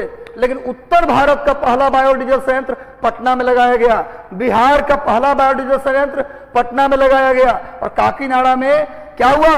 1923 का कांग्रेस सेशन हुआ था। नोट कर लीजिए, बेस्ट जानकारी दे रहा हूं, और जो भी बोलता हूं, चाहे हिस्ट्री का भाग हो या पॉलिटी का हो या ज्योग्राफी का हो, आपको नोट करना होगा। नोट करेंगे तभी पढ़ पाएंगे। आप आइंस्टीन नहीं है कि सब कुछ आपको ऐसे ही याद हो जाएगा। हमको नहीं याद होता, हम कई बार पढ़ते तब भी भूल जाते हैं। तो सबसे बड़ी बात है कि नोट कीजिए, ताकि उसका रिवीजन आप कर सके। जो भी मैं एक्स्ट्रा बात बोलता हूं, अगर नहीं लिख पाते तो वीडियो को खत्म होने के बाद दोबारा रिपीट सुन के नोट कर लीजिएगा, पर नोट जरूर करिएगा, क्योंकि एक एक बात सब एग्जाम के लिए इंपॉर्टेंट है। चलो, बिहार के गया में खोला जाएगा भारत का दूसरा खादी मॉल, और भारत का तीसरा खादी मॉल खुलेगा कहां? तो खुलेगा पूर्णिया में। भारत का दूसरा खादी मॉल ये खुलेगा बिहार के गया में, और तीसरा खादी मॉल कहां खुलेगा? पूर्णिया में। अब पहला खादी मॉल पटना में था। पहला खादी मॉल कहां खुला था भैया? पटना में। पूरे बिहार का नहीं, पूरे भारत का पहला खादी मॉल पटना में। बिहार का पहला खादी मॉल पटना में। लेकिन अब बिहार के गया में भी खादी मॉल खुल रहा है भैया। इसका थीम क्या होगा? बुद्धिज्म। उसी प्रकार पूर्णिया में भी खुल रहा है खादी मॉल, उसका थीम होगा गांधीज्म। गांधीज्म यानी गांधी जी पर आधारित होगा। तो क्वेश्चन आएगा कि गया के जो खादी मॉल खुल रहा है उसका थीम क्या होगा? तो बुद्धिज्म, बौद्ध धर्म पर आधारित होगा। और जो पूर्णिया में खुल रहा है तीसरा खादी मॉल, वो गांधी जी के विचारों पर आधारित होगा। नोट कर लीजिए, बिहार का और पूरे देश का पहला खादी मॉल पटना में। और हाल ही में शाहनवाज हुसैन जी ने भाजपा के वरिष्ठ सांसद, वरिष्ठ नहीं कहिए नया सांसद, मनोज तिवारी को बिहार खादी का क्या बनाया है? Brand ambassador. नोट कर लो, बिहार खादी का ब्रांड एम्बेसडर मनोज तिवारी। बिहार का और देश का पहला खादी मॉल पटना में। बिहार का दूसरा खादी मॉल गया में। थीम क्या होगा? बुद्धिज्म। पूर्णिया वाले का थीम क्या होगा? गांधीज्म, यानी बुद्ध के विचार पर गया वाला खादी मॉल, और गांधी के विचार पर पूर्णिया वाला खादी मॉल। भूलना मना है, परीक्षा में तोड़ कराना है, फोड़ कराना है, आपके बराबर कोई ना हो। वैसे भी एग्जाम हॉल में जाओ तो एक बात ध्यान रखना, जैसे एग्जाम हॉल में जाते हैं अगल बगल के लोगों को समझना कि कुछ है नहीं, मेरे सामने कीड़े मकोड़े हैं, इनको मैं मसल दूंगा, एकदम इस तरह से कॉन्फिडेंस में रहो। क्या रहो, जब एग्जाम हॉल में जाओ तो डरो मत, अरे यार पता नहीं ये लोग कितना तैयारी करके आए। कुछ नहीं, बोलो जो मैं तैयारी करके आऊं कोई नहीं करके आया है। इस विश्वास के साथ एग्जाम हॉल में बैठोगे ना तो 5 क्वेश्चन ज्यादा सही कर लोगे। तो लगातार सेशन से जुड़े रहो, और आपके विश्वास को बढ़ाने के लिए हम लगातार काम करते रहेंगे। बस आप इसी तरह प्यार देते रहिए और सेशन को शेयर करते रहिए। चलिए, अगला करंट अफेयर भी बिहार से है भैया। NHAI नेशनल जो हाईवे, राष्ट्रीय राजमार्ग प्राधिकरण जो है भारत का, भारतीय राष्ट्रीय राजमार्ग प्राधिकरण, इसने सबसे ज्यादा 2020-21 में सबसे ज्यादा सड़क किस राज्य में बनाया है? बिहार राज्य में। नोट कर लीजिए, भारतीय राष्ट्रीय राजमार्ग प्राधिकरण NHAI, national highway authority of India, national highway authority of India, इसने सड़क बनाए हैं सभी राज्यों में। उनमें सबसे ज्यादा सड़क कहां बनाया है? बिहार में। 2020-21 के दौरान जो सड़क का रिपोर्ट आया है, सड़क बनाने का जो रिपोर्ट आया है, सबसे ज्यादा सड़क भारतीय राष्ट्रीय राजमार्ग प्राधिकरण, national highway authority of India के द्वारा सबसे ज्यादा सड़क कहां बनाया गया है? बिहार में। नोट कर लीजिएगा। अगले करंट की ओर बढ़ते हैं हम लोग। गृह मंत्रालय द्वारा देश भर में किए गए सर्वेक्षण में बिहार का सर्वश्रेष्ठ थाना। ये बिहार स्पेशल भी है और पूरे देश स्पेशल भी है। गृह मंत्रालय द्वारा एक सर्वे कराया गया था 2020 में, उसमें बिहार का सर्वश्रेष्ठ थाना अरवल जिले के कुर्था थाना को चुना गया है। अरवल, एक कुर्था नेपाल में भी है, पता है आपको, एक कुर्था नेपाल में है। अभी हाल में करंट करवाया था, एक रेल लिंक भारत से एक रेल चलाई गई है, कहां तक? नेपाल के कुर्था तक। नेपाल के कुर्था तक, याद है आप लोगों को? बिहार के कहां से? बिहार में बताओ जगह, मैंने बताया था आप लोगों को, कुर्था थाना क्या है भैया? ये बिहार में है, लेकिन नेपाल में भी कुर्था है। इस बात को याद रखिए, पुराना करंट जाकर रिवाइज कर लीजिए। कुर्था थाना भारत का सर्वश्रेष्ठ थाना चुना गया है और पूरे देश का सर्वश्रेष्ठ थाना नांगपोंग, ये जिला है मणिपुर का जिला नांगपोंग के सेमकई थाना, नागपोंग के सेमकई थाना। ये सेमकई थाना का चित्र मैंने दे दिया है। नागपोंग के सेमकई पुलिस स्टेशन, ये पूरे भारत का सर्वश्रेष्ठ बेस्ट पुलिस स्टेशन बना है मणिपुर के नागपोंग के सेमकई थाना। अब बिहार का कुर्था थाना बिहार में सबसे बेहतर थाना घोषित हुआ है। ये रिपोर्ट किसने जारी किया है? केंद्रीय गृह मंत्रालय। केंद्रीय गृह मंत्री कौन है भैया? अमित शाह। केंद्रीय गृह मंत्री कौन है? अमित शाह। केंद्रीय गृह मंत्री और केंद्रीय सहकारिता मंत्री, ये दोनों कौन है भैया? अमित शाह हैं। अगर मणिपुर की बात करोगे, अगर आप बात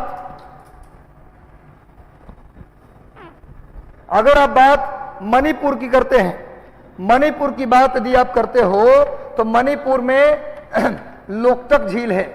मणिपुर में क्या है जी? लोकटक झील है। मणिपुर में लोकटक झील है और मणिपुर के लोकटक झील में नोट कर लो, केबुलो लामजाओ नेशनल पार्क है। केबुलो लामजाओ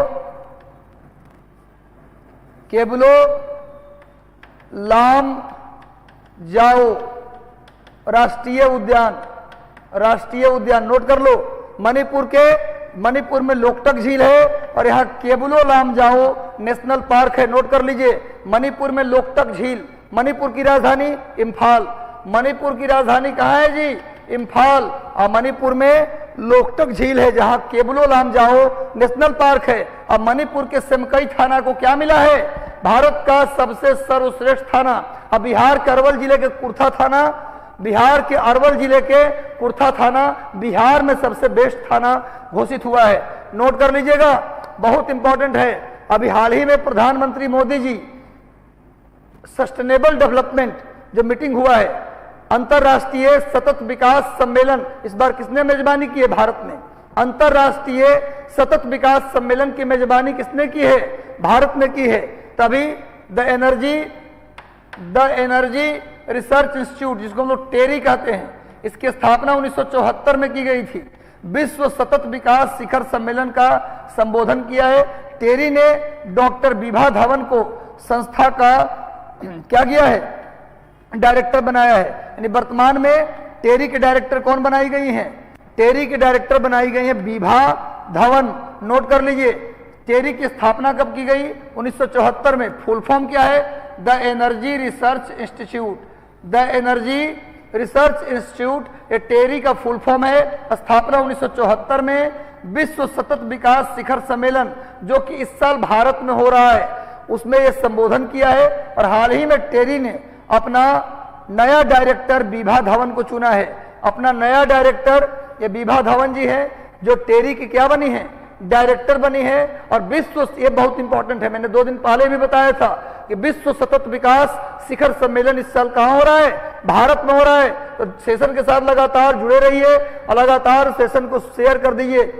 देखिए भाई, अगला क्वेश्चन जो है हमारा सीईसी,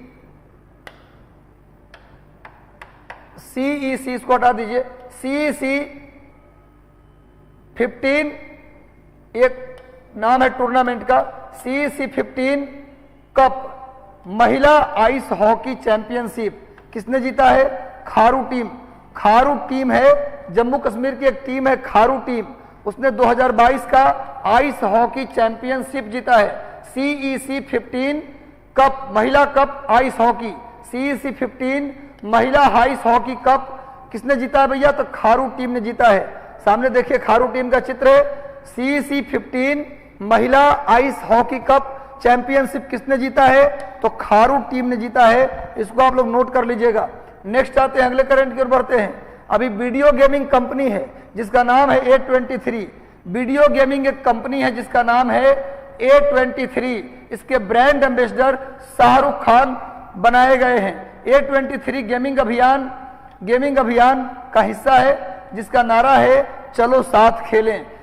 A23 जो वीडियो गेमिंग कंपनी है, ये जो A23 वीडियो गेमिंग कंपनी है उसके ब्रांड एम्बेसडर शाहरुख खान जी बनाए गए हैं और इसका नारा है चलो साथ खेलें, चलो साथ खेलें।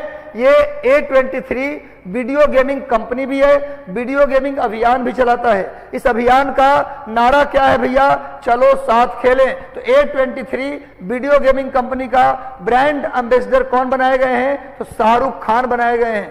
बहुत इंपॉर्टेंट है।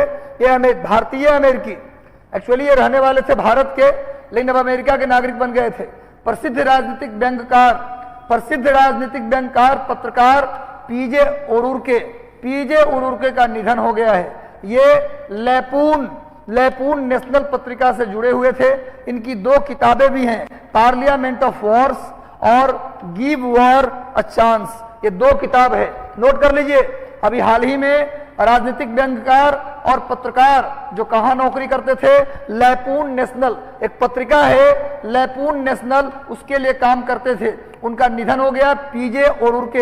पीजे ओरुर्के जो लेपून नेशनल के पत्रकार थे, उनका निधन हो गया है। उनकी किताब का नाम है parliament of Wars and give war a chance. ये 2 किताब किनकी है भाई?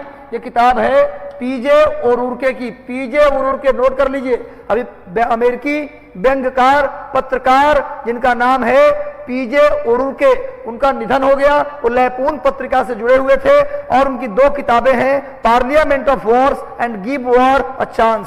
चलिए नेक्स्ट आते हैं। ये पीजे ओरुर्के का चित्र देख लीजिए, इनका डेथ हो गया हाल ही में। चलिए नेक्स्ट आते हैं।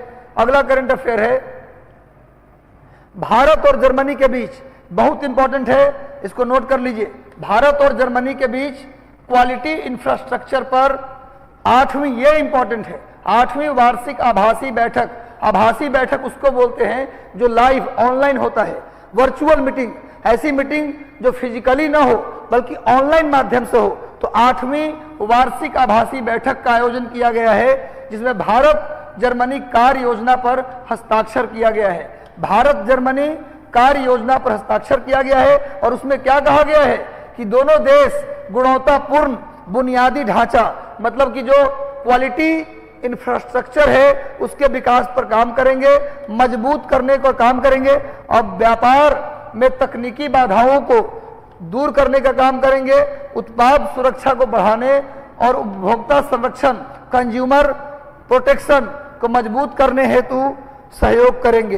तो भैया भारत और जर्मनी के बीच क्वालिटी इंफ्रास्ट्रक्चर पर 8वीं बैठक हुआ है। क्वेश्चन आएगा कि क्वालिटी इंफ्रास्ट्रक्चर पर 8वीं बैठक भारत और किस देश के बीच किया गया? तो जर्मनी के द्वारा किया गया। नाम ही है क्वालिटी इंफ्रास्ट्रक्चर, यानी इसमें मेनली बात किया गया है कि कैसे बेहतर बुनियादी संरचना का विकास किया जाए, कैसे व्यापार के तकनीकी बाधाओं को दूर किया जाए, कैसे कंज्यूमर राइट को भी बेहतर किया जाए। तो इन सब पर काम करने के लिए 8वीं बैठक हुआ है भारत और जर्मनी के बीच जो क्वालिटी इंफ्रास्ट्रक्चर पर है। और ये बैठक कितने नंबर की है भैया? तो 8वें नंबर की है। नेक्स्ट आते हैं अगला करंट अफेयर, बहुत इंपॉर्टेंट। आज हम लोग करेंगे टोटल 50 करंट अफेयर। लगातार जुड़े रहो, अंत तक जुड़े रहो। हिस्ट्री, ज्योग्राफी, पॉलिटी, इकोनॉमी और साइंस, जो भी टर्म आएगा करंट के साथ ये वहीं खत्म होगा, वहीं पर इसको खत्म कर दिया जाएगा। भारत, बहुत इंपॉर्टेंट, नोट कर लो, भारत के बाहर पहला देश बन गया नेपाल जो भारत का यूपीआई का मतलब यूनिवर्सल पेमेंट सिस्टम जो आपका होता है यूपीआई भुगतान, जिसका विकास एनपीसीआईएल के द्वारा किया गया है। नोट कर लो, एनपीसीआईएल नेशनल क्या होता है भैया? Payment corporation of India limited. NPCIL का full form national payment corporation of India limited. भीम क्या है? भीम क्या है जी? यूपीआई भुगतान, भीम से जो पेमेंट करते हैं आप, भीम से जो पेमेंट करते हो क्या है जी, यूपीआई है। तो भारत के यूपीआई का उपयोग करने वाला पहला देश कौन बन गया है, नेपाल। नेपाल दुनिया का पहला देश बन गया जो भारत के यूपीआई का प्रयोग किया है। यानी कि आप ऑनलाइन पेमेंट जो करते हैं भीम के द्वारा, वो क्या है भैया, यूपीआई एड्रेस खोजता है ना, वहां पर यूपीआई आईडी आपसे खोजता है। इसका विकास किसने किया है, national payment corporation of India limited. Bhim का विकास किसने किया, भीम का विकास किसने किया, national power corporation India limited. इसके द्वारा डेवलप किया गया यूपीआई का प्रयोग नेपाल किया है। यह सबसे ज्यादा महत्वपूर्ण है, इसको नोट कर देखिए। सामने भीम यूपीआई का चित्र भी मैंने दे दिया है, देखिए सामने भीम यूपीआई है। इसका प्रयोग करने वाला नेपाल क्या बन गया भैया, नेपाल बन गया पहला देश। जल्दी से नोट कर लो भाई, जल्दी से सभी लोग नोट करो और एक एक पॉइंट को। अब इसका टेलीग्राम पे आप जुड़ जाइए, टेलीग्राम चैनल है मिशन 50 आईएएस, मिशन आईएएस और डॉक्टर रंजीत कुमार सिंह आईएएस, ये 3 का चैनल है। ये तीनों चैनल से आप जुड़ जाए, एक से मत जुड़िएगा, तीनों से। मिशन 50 आईएएस डालिएगा, जाकर मिल जाएगा। मिशन आईएएस और रंजीत कुमार सिंह सर आईएएस हैं, ये तीनों चैनल से जुड़ जाइए, पूरा पीडीएफ आपको मिल जाएगा। और मेरा हाथ जोड़कर विनती है कि इसका आप प्रिंट आउट निकलवा लीजिए और अगले दिन के करंट जब हम कराने आए उससे पहले कम से कम 10 बार इसको पढ़ जाइए, 10 बार पढ़ जाइए मेरे अगले दिन आने से पहले, तब होगा। क्रांति ला देनी है, आग लगा देना है भैया, एक ऐसी लकीर खींचना है जो आने वाली पीढ़ी के लिए नजीर बन जाए। तो चलो अगला आते भैया, विश्व स्वास्थ्य संगठन। विश्व स्वास्थ्य संगठन, वर्ल्ड हेल्थ ऑर्गेनाइजेशन यानी WHO ने एक एप्लीकेशन लॉन्च किया है जिसका नाम है तंबाकू छोड़ो एप्लीकेशन। इस एप्लीकेशन से लोगों को तंबाकू छोड़वाया जाएगा, खैनी जिसको बोलते हैं, खैनी, सुरती, तंबाकू। तंबाकू छोड़ने में लोगों को तंबाकू का लत छोड़वाया जाए, उसके लिए तंबाकू छोड़ो एप्लीकेशन किसने डेवलप किया है, WHO। और WHO का हेडक्वार्टर कहाँ है जी, स्विट्जरलैंड के जेनेवा। WHO का हेडक्वार्टर स्विट्जरलैंड के जेनेवा में है और इसने तंबाकू छोड़ो एप्लीकेशन बनाया है। और बता दें कि तंबाकू के उत्पादन में आंध्र प्रदेश का पहला स्थान है, आंध्र प्रदेश का तंबाकू के उत्पादन में पहला स्थान है। आंध्र प्रदेश का तंबाकू के उत्पादन में पहला स्थान है। नोट कर लो, नोट कर लो। केंद्रीय तंबाकू अनुसंधान संस्थान, तंबाकू अनुसंधान संस्थान, ये कहाँ है मेरे भाई, तो ये आंध्र प्रदेश में ही राजमुंद्री में है, राजमुंद्री। नोट कर लीजिए, केंद्रीय तंबाकू सेंट्रल टोबैको रिसर्च इंस्टीट्यूट कहाँ है, तो राजमुंद्री में है। राजमुंद्री में सेंट्रल टोबैको रिसर्च इंस्टीट्यूट है और ये आंध्र प्रदेश में सबसे ज्यादा तंबाकू का उत्पादन होता है। और एक बात और लिख लो, तंबाकू बोर्ड कहाँ है, तंबाकू बोर्ड ये गुंटूर में है। कहाँ है भैया, गुंटूर, ये भी आंध्र प्रदेश में है। तंबाकू बोर्ड कहाँ है पूछा जाए, तंबाकू बोर्ड कहाँ है, तो तंबाकू बोर्ड गुंटूर में है। तंबाकू बोर्ड कहाँ है भैया, तो गुंटूर में। और तंबाकू अनुसंधान संस्थान कहाँ है, तो राजमुंद्री में। ये सब आंध्र प्रदेश में है और आंध्र प्रदेश तंबाकू के उत्पादन में पहले स्थान पर है। और WHO ने तंबाकू छोड़ो एप्लीकेशन डेवलप किया है। और एक बहुत इंपॉर्टेंट, ऊपर में फिगर आप देख रहे हैं, एक बहुत इंपॉर्टेंट जानकारी, 31 मई को क्या मनाया जाता है, world no tobacco day. World no tobacco day कब मनाया जाता है, 31 मई को मनाया जाता है, नोट कर लो। और 1 मई को क्या मनाया जाता है, मजदूर दिवस। मजदूर दिवस मनाते हैं 1 मई को। और 31 मई को क्या मनाते हैं, world tobacco free no tobacco day. कब मनाते हैं, 31 मई को। और टोबैको के छुड़वाने के लिए, लोगों को टोबैको के लत को छुड़वाने के लिए WHO ने बनाया है तंबाकू छोड़ो एप्लीकेशन। जल्दी से नोट कर लो, हम लोग आगे आते हैं। केरल का पहला कारवां पार्क। केरल का कारवां का मतलब होता है कि ऐसे रास्ते जहां से लोग गुजरते हैं, जहां से लोग गुजरते हैं। वैसे तो कारवां बोला जाता था ऊंट के काफिला के लिए, ऊंट का जो काफिला होता था ना, राजस्थान में जो ऊंट का काफिला होता था उसी को कारवां कहते थे। लेकिन जो अभी केरल का पहला कारवां पार्क बनाया गया है, ये कहां बनाया गया भैया, केरल में। केरल का पहला कारवां पार्क बनाया गया, किस जिले में, यहां पर दिया हुआ नहीं है लेकिन लिख लीजिए आप, टाइप मिस्टेक हो गया। केरल के त्रिवेंद्रम में क्या बनाया गया है? पहला कारवां पार्क बनाया गया है। सामने में कारवां पार्क का मैंने चित्र दे दिया है।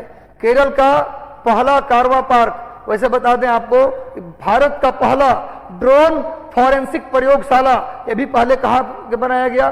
केरल में। नोट कर लीजिएगा। और कारवां पार्क भी कहाँ बनाया गया है? केरल में। आइए नेक्स्ट, पूर्वी भारत और पूर्वोत्तर भारत। पूर्वी भारत का मतलब बिहार, बंगाल, उड़ीसा, ये सब पूर्वी भारत है। तो पूर्वी भारत और पूर्वोत्तर भारत में अपनी तरह की पहली मोटर रेसिंग ट्रैक मिजोरम के आइजोल में बनाया गया है। देखिए, मिजोरम के आइजोल में पूरे भारत का नहीं, पूर्वी Bharat, east India and eastern India, इनका अपने तरह की पहली मोटर रेसिंग ट्रैक कहां बनाया गया है? मिजोरम की राजधानी कहां है? आइजोल। मिजोरम की राजधानी आइजोल में बनाया गया है। अब मिजोरम में क्या है जी? नोट कर लो, ब्लू माउंटेन। मिजोरम में क्या है? ब्लू माउंटेन पिक, चोटी। मिजोरम की सबसे ऊंची चोटी का नाम है ब्लू माउंटेन। मिजोरम की सबसे ऊंची चोटी का नाम क्या है? Blue mountain. पूर्वी भारत और पूर्वोत्तर भारत में अपने तरह की पहली मोटर रेसिंग ट्रैक कहां बनाया गया है भाई? ते बनाया गया है मिजोरम की राजधानी आइजोल में। मिजोरम की सबसे ऊंची चोटी का नाम क्या है? Blue mountain. नोट कर लीजिएगा। चलिए नेक्स्ट आइए, बहुत इंपॉर्टेंट, बांग्लादेश और अमेरिका के बीच कोप साउथ 2022, ये एयरफोर्स का है। नोट कर लीजिएगा, एयरफोर्स का हवाई एक्सरसाइज बांग्लादेश और यूएसए के बीच किया जाएगा। कोप साउथ 2022। देखो भैया, एक वॉर एक्सरसाइज से क्वेश्चन आता ही है, किस देश के बीच होता है? जिसे सिलिनेक्स हो गया। इसके अलावा आप देखते हैं मित्र शक्ति, इंद्रब्रज, सुना होगा आपने। तो ये सब अभ्यास जो होता है सेना के बीच, एयरफोर्स के बीच, नेवी के बीच, एक्सरसाइज का नाम दे देगा और पूछेगा किस देश के बीच होता है। एक्सरसाइज का नाम दे देगा, पूछेगा कि नेवी के बीच होता है, एयरफोर्स के बीच होता है या फिर आर्मी के बीच होता है। आपसे इस तरह के पूछा जाएगा। तो कोप साउथ 2022 ये हुआ है किसके बीच? बांग्लादेश और यूएसए के बीच हुआ है। नोट कर लीजिएगा, ये किसका एक्सरसाइज है भैया? तो एयरफोर्स का एक्सरसाइज है। नेक्स्ट आते हैं, ये बहुत इंपॉर्टेंट आज का करंट है। प्रधानमंत्री मोदी जी ने आज ही 19 फरवरी को आज ही मोदी जी ने क्या किया है?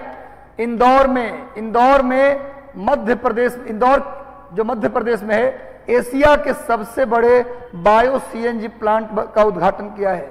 आज ही 19 फरवरी को आज ही प्रधानमंत्री मोदी जी के द्वारा एशिया का सबसे बड़ा बायो सीएनजी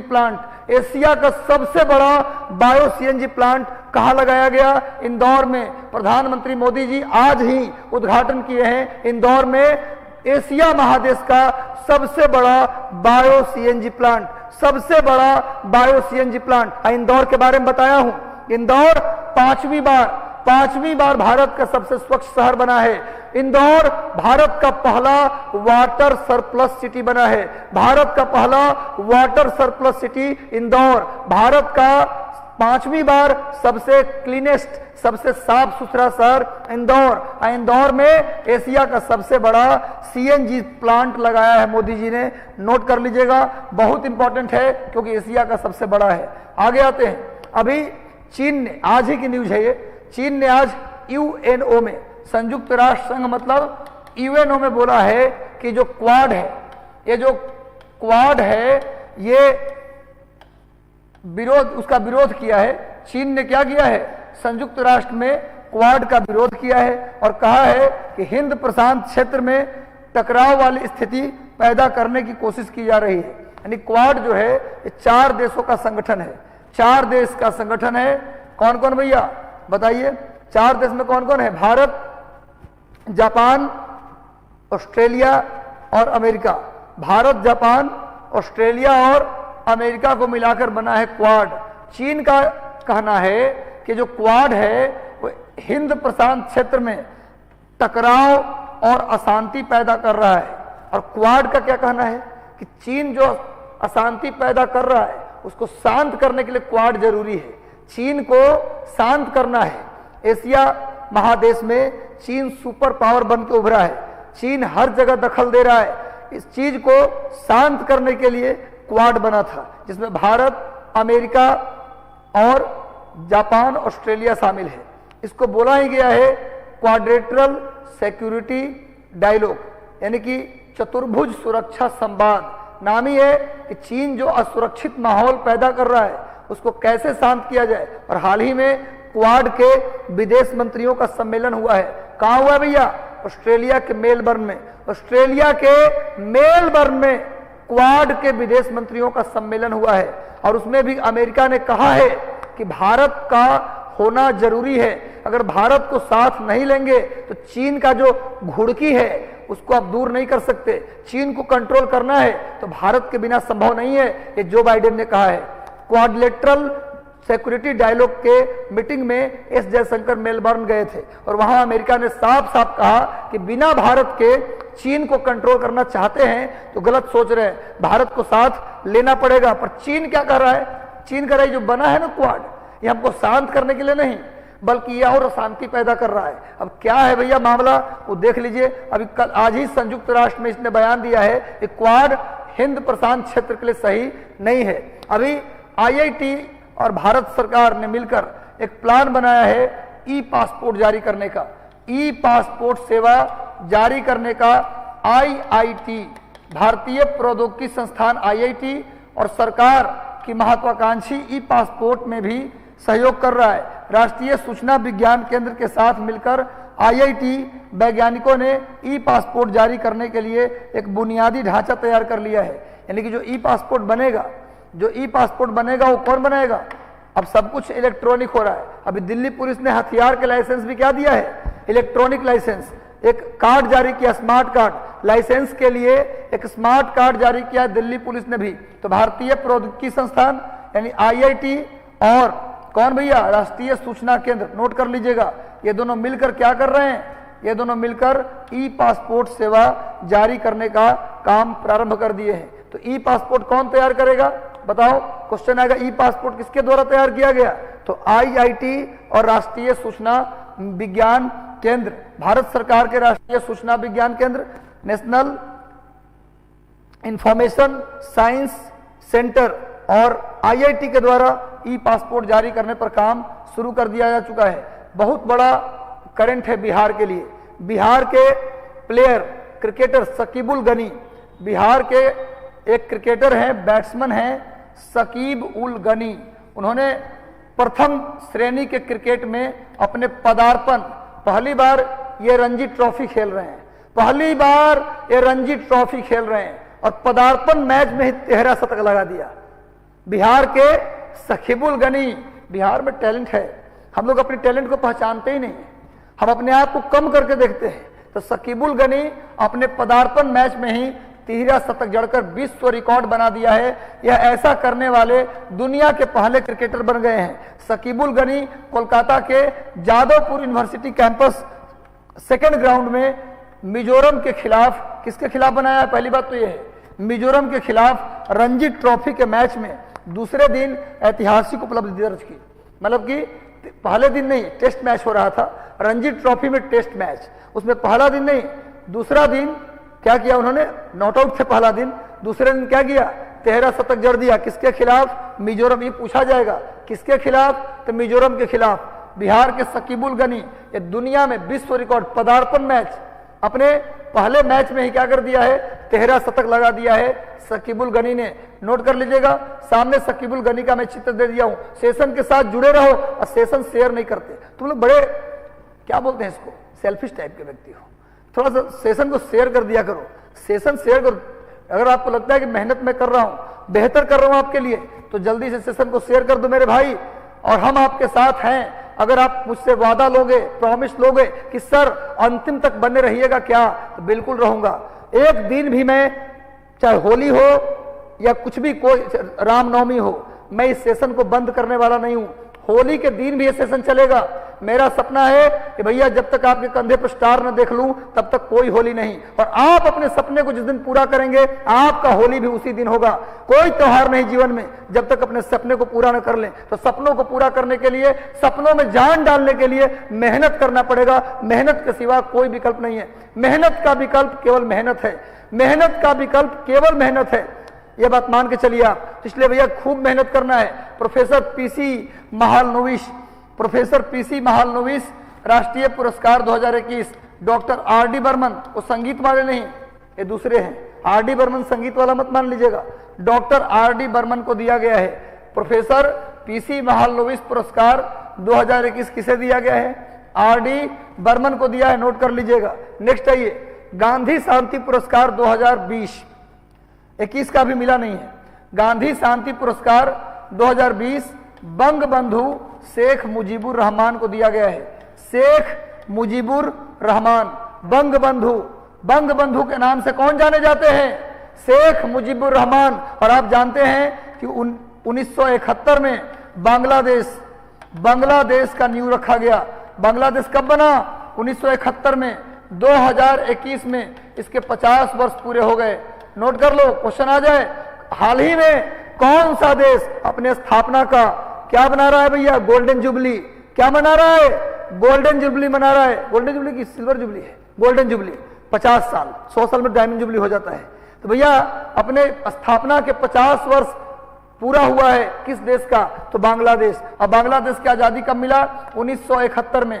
शेख मुजीबुर रहमान को बंग बंधु कहते हैं। इन्हें गांधी शांति पुरस्कार 2020 से नवाजा गया। शेख मुजीबुर रहमान, बंग बंधु शेख मुजीबुर रहमान को क्या नवाजा गया भाई? क्या नवाजा गया? गांधी शांति पुरस्कार 2020। और अभी वर्तमान में बांग्लादेश के कौन है भैया? शासन अध्यक्ष कौन है? शेख हसीना, इन्हीं की बेटी हैं। शेख मुजीबुर रहमान की पुत्री ही वर्तमान में बांग्लादेश के प्रधानमंत्री हैं। बांग्लादेश के प्राइम मिनिस्टर कौन है? तो शेख हसीना, ये इनकी पुत्री हैं, इनकी सुपुत्री हैं। बांग्लादेश की आजादी में मुजीबुर रहमान साहब का बड़ा रोल था। 1971 में इंडो पाकिस्तान वॉर के बाद बांग्लादेश एक नया देश बना। उसमें मेन लीडर बन के कौन निभरे? शेख मुजीबुर रहमान। इनकी पुत्री सुपुत्री शेख हसीना वर्तमान में बांग्लादेश की प्रधानमंत्री हैं। इन्हें 2020 का गांधी शांति पुरस्कार दिया गया। नोट कर लेना। आगे आ जाओ भैया, कलिंग पुरस्कार 2021। मैंने कोशिश की है कि आज मैक्सिमम अवार्ड करा दिया जाए, क्योंकि बीपीएससी अब होना है अप्रैल में। तो याद रखो 2021 जनवरी से लेकर आपको करना होगा 15 अप्रैल तक का करंट। क्यों? क्योंकि हो सकता है कि बीपीएससी दिसंबर तक का करंट दे, लेकिन कोई ठीक नहीं कि भैया आपको अब मार्च तक का भी करंट ऐड करें। क्योंकि लोग हमसे पूछ रहे थे कि सर बजट कहां तक का करें, कौन सा बजट करें, ये वाला कि वो वाला। भैया मेरा तो ये आपको आदेश है कि पिछले बजट को भी कर लीजिए और यह बजट भी कर लीजिए, क्योंकि कोई ठीक नहीं है को पिछला बजट पूछे कि इस बार का बजट पूछे। इकोनॉमिक सर्वे भी 2021-22 दोनों का करिए, बजट भी 2021-22 दोनों का करिए। तो मेरे भाई दोनों साल का करंट आपको करना होगा। बीपीएससी आपको उलझा कर रख दिया है। चलो भैया नेक्स्ट आते हैं, कलिंग पुरस्कार 2021। कलिंग पुरस्कार 2021 ये आंध्र प्रदेश के राज्यपाल है विश्वभूषण हरिचंदन। विश्वभूषण हरिचंदन जी को मिला है कलिंग पुरस्कार। कलिंग पुरस्कार विश्वभूषण हरिचंदन जी को मिला है। नोट कर लीजिएगा। नेक्स्ट आते हैं, आगे आइए, चमेली देवी जैन पुरस्कार। चमेली देवी जैन पुरस्कार ये मिलता है पत्रकारिता के क्षेत्र में। किसमें मिलता है मेरे भाई? तो पत्रकारिता के क्षेत्र में मिलता है चमेली देवी जैन पुरस्कार। ये मिला है इस बार पत्रकार नीतू सिंह को। सामने नीतू सिंह जी का चित्र दिया गया है। नीतू सिंह को मिला है मीडिया फाउंडेशन के द्वारा। यह पुरस्कार किसके द्वारा दिया जाता है? यह अवार्ड दिया जाता है मीडिया फाउंडेशन के द्वारा। तो चमेली देवी जैन पुरस्कार किसको मिला है? किसको मिला है? नीतू सिंह को मिला है। नोट कर लीजिए, 2021 का चमेली देवी जैन पुरस्कार ये नीतू सिंह को मिला है। देख लीजिए सामने कौन देता है भाई? तो मीडिया फाउंडेशन देता है। नेक्स्ट आइए, स्टॉकहोम वाटर प्राइज 2021। देखो भाई, पर्यावरण क्षेत्र से या फिर जल और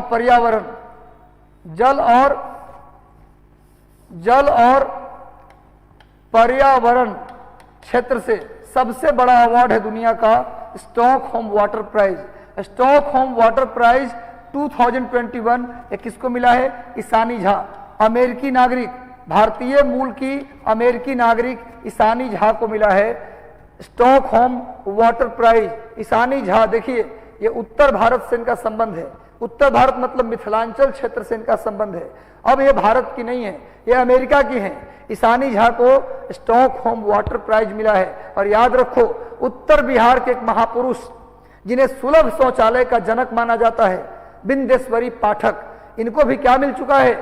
स्टॉकहोम वाटर प्राइज।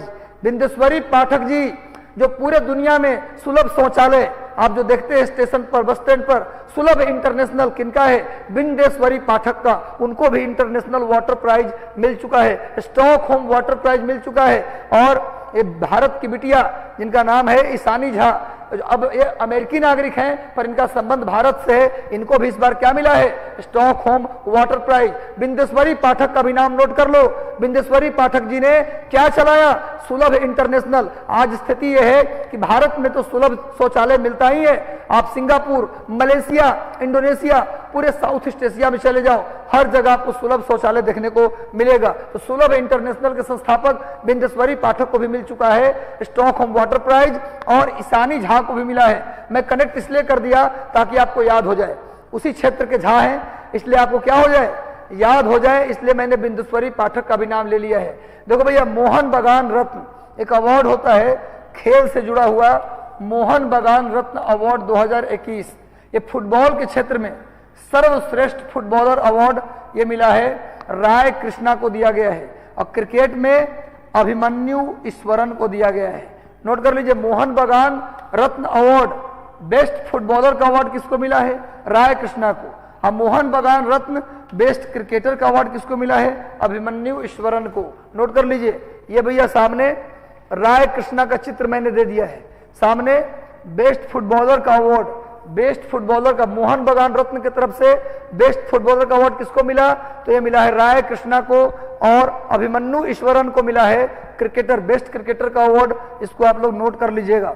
चलिए नेक्स्ट आते हैं, मोहन बागान रत्न अवार्ड राय कृष्णा को फुटबॉल में, और क्रिकेट में किसको मिला है भैया? अभिमन्यु ईश्वरन को नोट कर लेना है। नेक्स्ट आते हैं, अब कुछ बुक्स देख लेते हैं। देखो बीपीएससी में एक है कि दो बुक्स और उसका ऑथर पूछते हैं, कम से कम अवार्ड से 2-3 सवाल होते हैं। 2-3 सवाल इंडेक्स में भारत का कैवा रैंक है, कुछ इंडेक्स में भारत का कौन सा रैंक है, जैसे हंगर इंडेक्स में भारत का कौन सा रैंक है, तो भारत का जेंडर गैप इंडेक्स में कौन सा रैंक है। उसी प्रकार अवार्ड से 1-2 सवाल रहता है, अब कौन से बुक के कौन ऑथर है, इससे क्वेश्चन आता है। तो देखो भैया, कुछ बुक्स मैंने लिए हैं आज।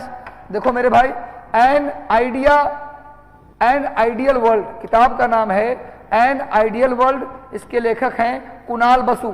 नोट कर लीजिए, इन एन आइडियल वर्ल्ड, ये बुक का नाम है, इसके लेखक हैं कुणाल बसु।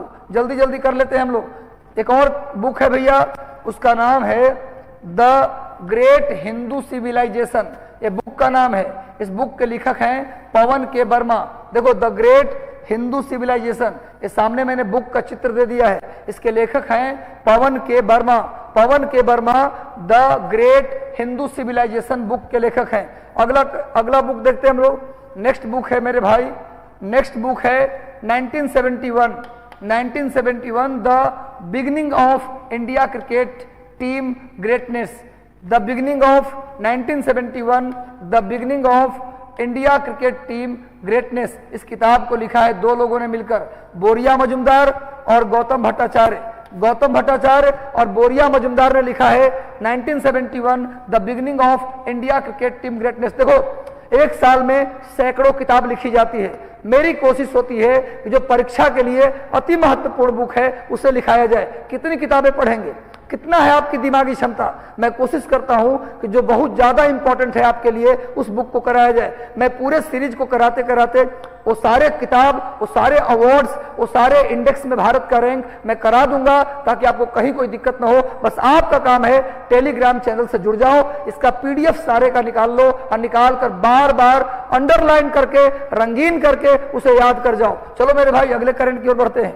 अगला करंट आते हैं नेक्स्ट करंट है भाई, भारत की पहली, बहुत इंपॉर्टेंट है, बहुत ज्यादा, मध्य प्रदेश के बांधवगढ़ टाइगर रिजर्व में भारत की पहली hot air balloon wild life safari, safari जहां लगा है, देखो मेरे भाई आज के बाद भूलना मत, जहां लगा हो सफारी, जहां लगा हो सफारी, समझ लेना वहां पर्यटक जा रहे हैं। वहां कौन जाते होंगे? पर्यटक। जिस टाइगर रिजर्व में या जहां जिस जंगल में लोग घूमने जाते हैं, यात्रा करने जाते हैं, उस जंगल को सफारी कहते हैं। पहली बार हॉट एयर बैलून सफारी ये बनाया गया है, कहां? मध्य प्रदेश के बांधवगढ़ टाइगर रिजर्व। भारत की पहली है, भारत की पहली air balloon safari, air balloon wild life safari. पूछा जाए कहां खोला गया है? बांधवगढ़ टाइगर रिजर्व में खोला गया है। मतलब आपको बाघ देखने के लिए गाड़ी पे नहीं जाना होगा, गाड़ी में नहीं जाना होगा, इस तरह से बैलून होगा, उसी में बैठ जाइए, नीचे से आग जलेगा, बैलून ऊपर जाएगा और नीचे टाइगर रहेगा।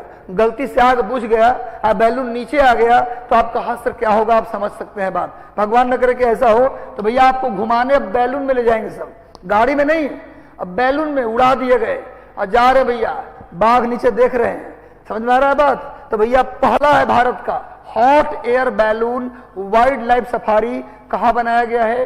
Bandhavgarh tiger reserve. अब पूछा जाएगा डायरेक्ट भी कि बांधवगढ़ टाइगर रिजर्व कहां है, तो मध्य प्रदेश में है। नोट कर लेना मेरे भाई, ये भारत का पहला था एयर बैलून सफारी, भारत का कहां? तो बांधवगढ़ टाइगर रिजर्व मध्य प्रदेश। और मध्य प्रदेश की राजधानी, मध्य प्रदेश की राजधानी भोपाल, मध्य प्रदेश की राजधानी भोपाल। और मध्य प्रदेश में झीलों का शहर भोपाल को कहा जाता है। आगे आते भैया, देश की पहली एयर टैक्सी, बहुत इंपॉर्टेंट, भारत की पहली एयर बैलून सफारी बांधवगढ़ में। और भारत की पहली एयर टैक्सी, भारत की पहली एयर टैक्सी चंडीगढ़ से हिसार के बीच चलाया गया है। चंडीगढ़ से हिसार, ये भारत की पहली एयर टैक्सी है भैया, इसको हरी झंडी दी गई है। टैक्सी, अब हम लोग कैसे चलेंगे? अभी सुना होगा कि नोएडा फिल्म सिटी, दिल्ली में नोएडा फिल्म सिटी के लिए क्या चला है? पॉड टैक्सी, सुना था ना? अभी मैंने बताया है कि हाल ही में योगी जी ने पॉड टैक्सी शुरू की है। ये भैया एयर टैक्सी है, भारत का एयर टैक्सी। एयरपोर्ट पे उतरिए और तुरंत आपको क्या मिल जाएगा?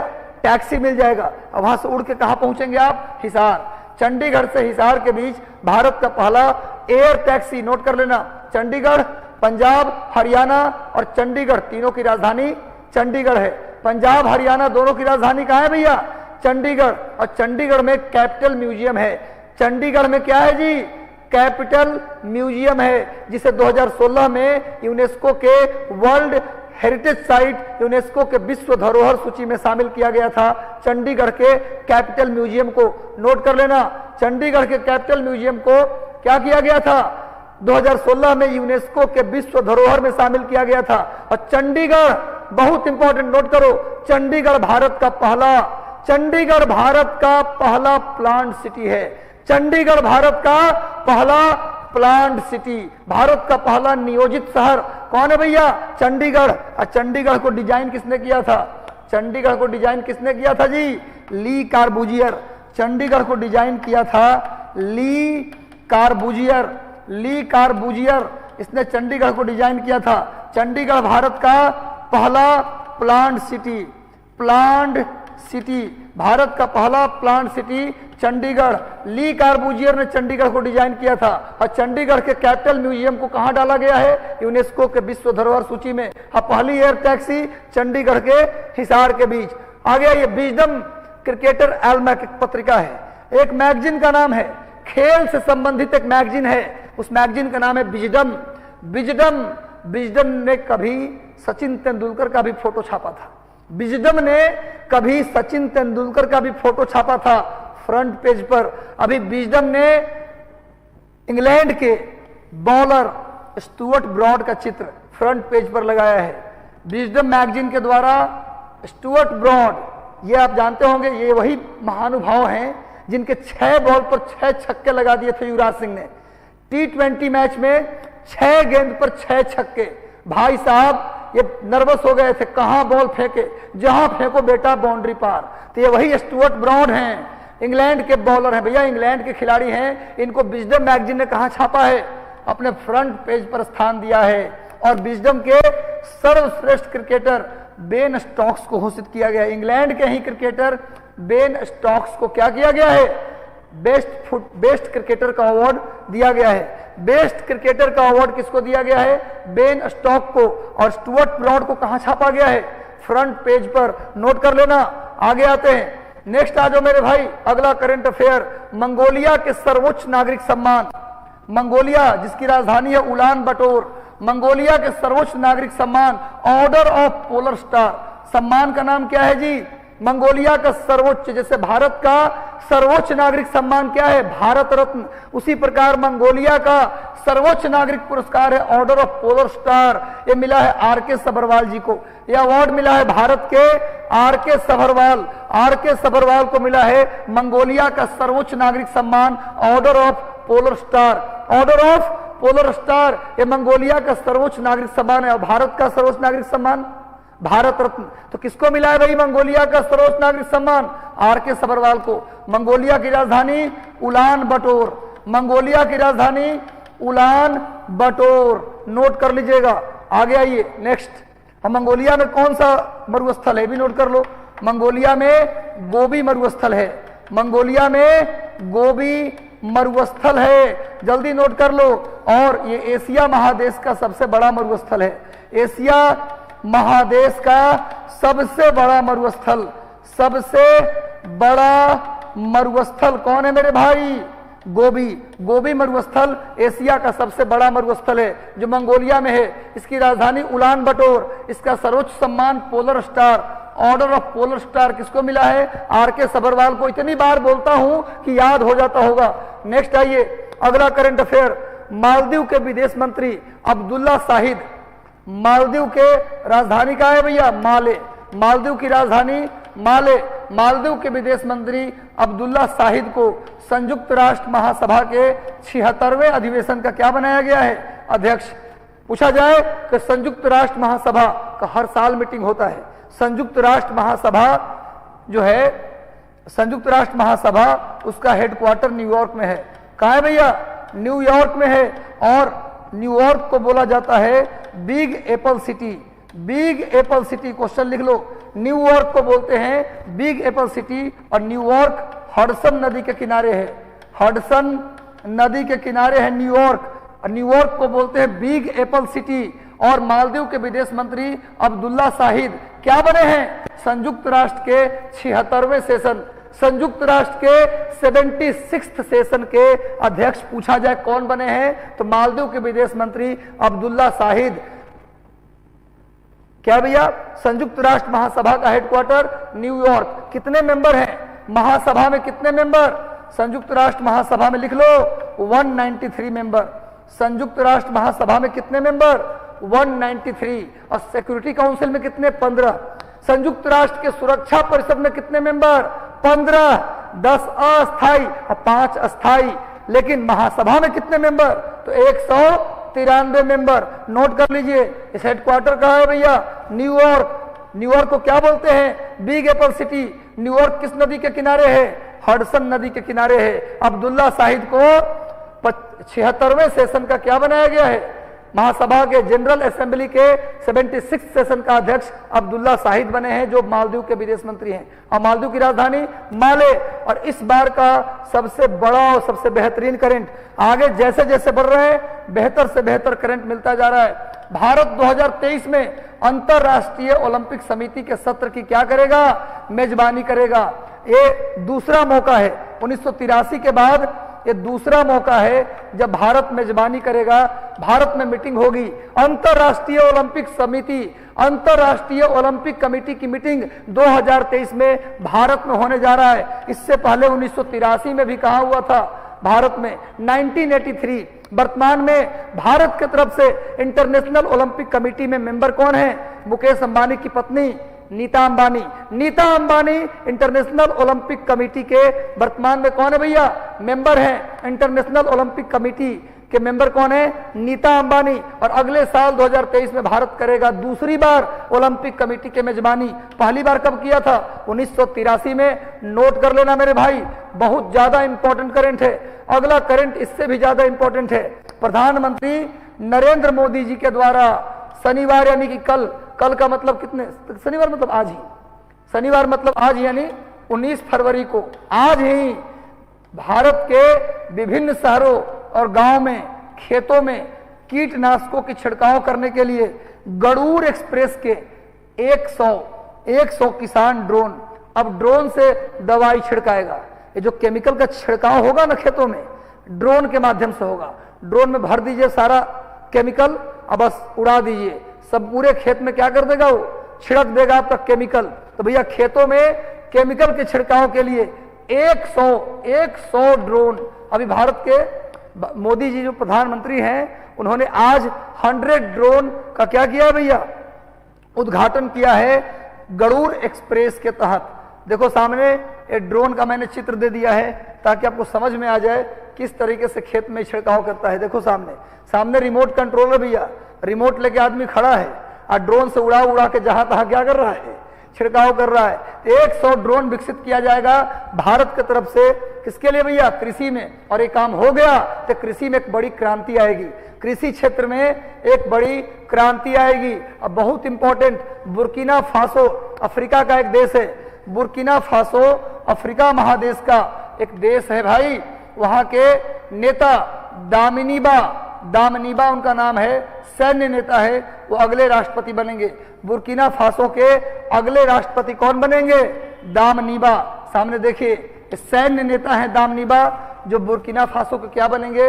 राष्ट्रपति। बुर्किना फासो अफ्रीका के साहेल प्रदेश, नोट कर लीजिए, अफ्रीका के साहेल प्रदेश का एक देश है, प्रदेश का एक देश है बुर्किना फासो, जिसके राष्ट्रपति कौन बनने जा रहे हैं? दामनीबा, जो सैन्य नेता हैं। वहां के सैनिक नेता दामनीबा बुर्किना फासो के अगले राष्ट्रपति होंगे। और ये बुर्किना फासो कहां पड़ता है? अफ्रीका में पड़ता है। अफ्रीका में कहां पड़ता है भैया? साहेल प्रदेश। साहेल प्रदेश क्या होता है?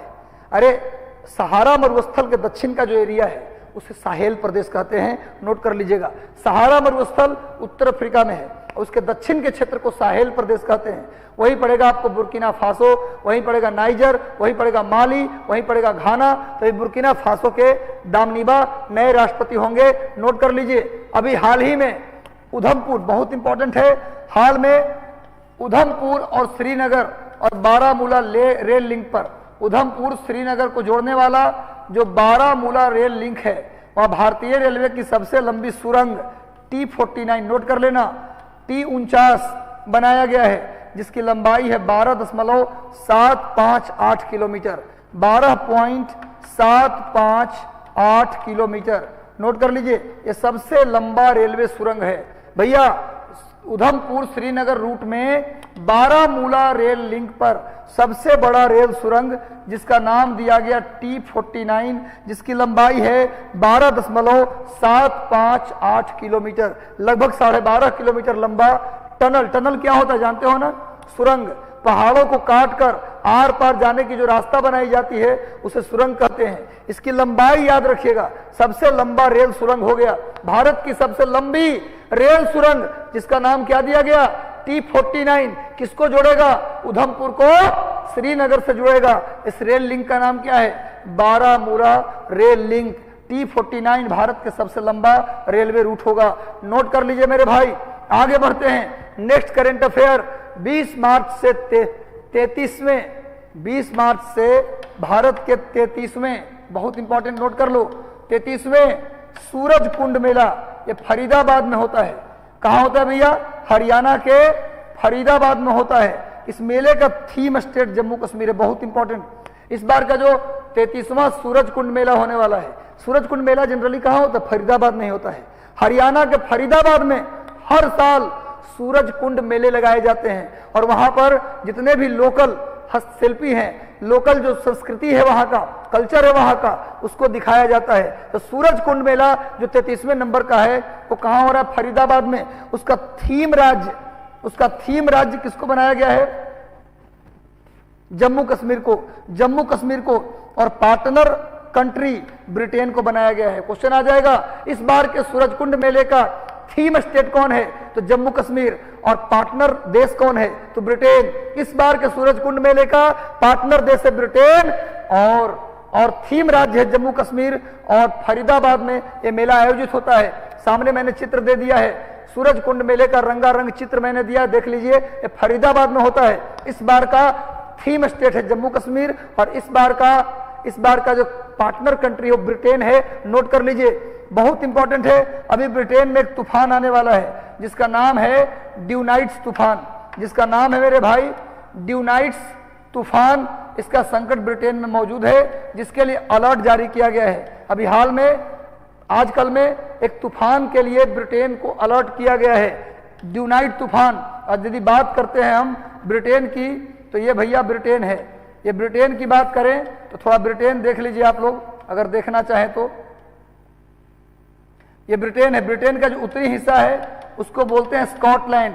ब्रिटेन के उत्तरी हिस्से को स्कॉटलैंड, बीच वाले को बोला जाता है वेल्स, और सबसे नीचे वाले को बोला जाता है इंग्लैंड, और नीचे वाले पार्ट में ही लंदन है, नीचे वाले पार्ट में ही लंदन है। इसका स्क्रीनशॉट आप ले लीजिएगा। यूनाइटेड किंगडम में अभी ड्यूनाइट्स तूफान, ब्रिटेन में ड्यूनाइट्स तूफान का खतरा है। ये स्कॉटलैंड है। ब्रिटेन का उत्तरी हिस्सा क्या कहलाता है, स्कॉटलैंड, बीच वाला हिस्सा वेल्स, और नीचे वाला हिस्सा इंग्लैंड। और बता दें कि जो आयरलैंड है, ये उत्तरी आयरलैंड, ये भी इसी में आता है। उत्तरी आयरलैंड ये भी ब्रिटेन का ही पार्ट है।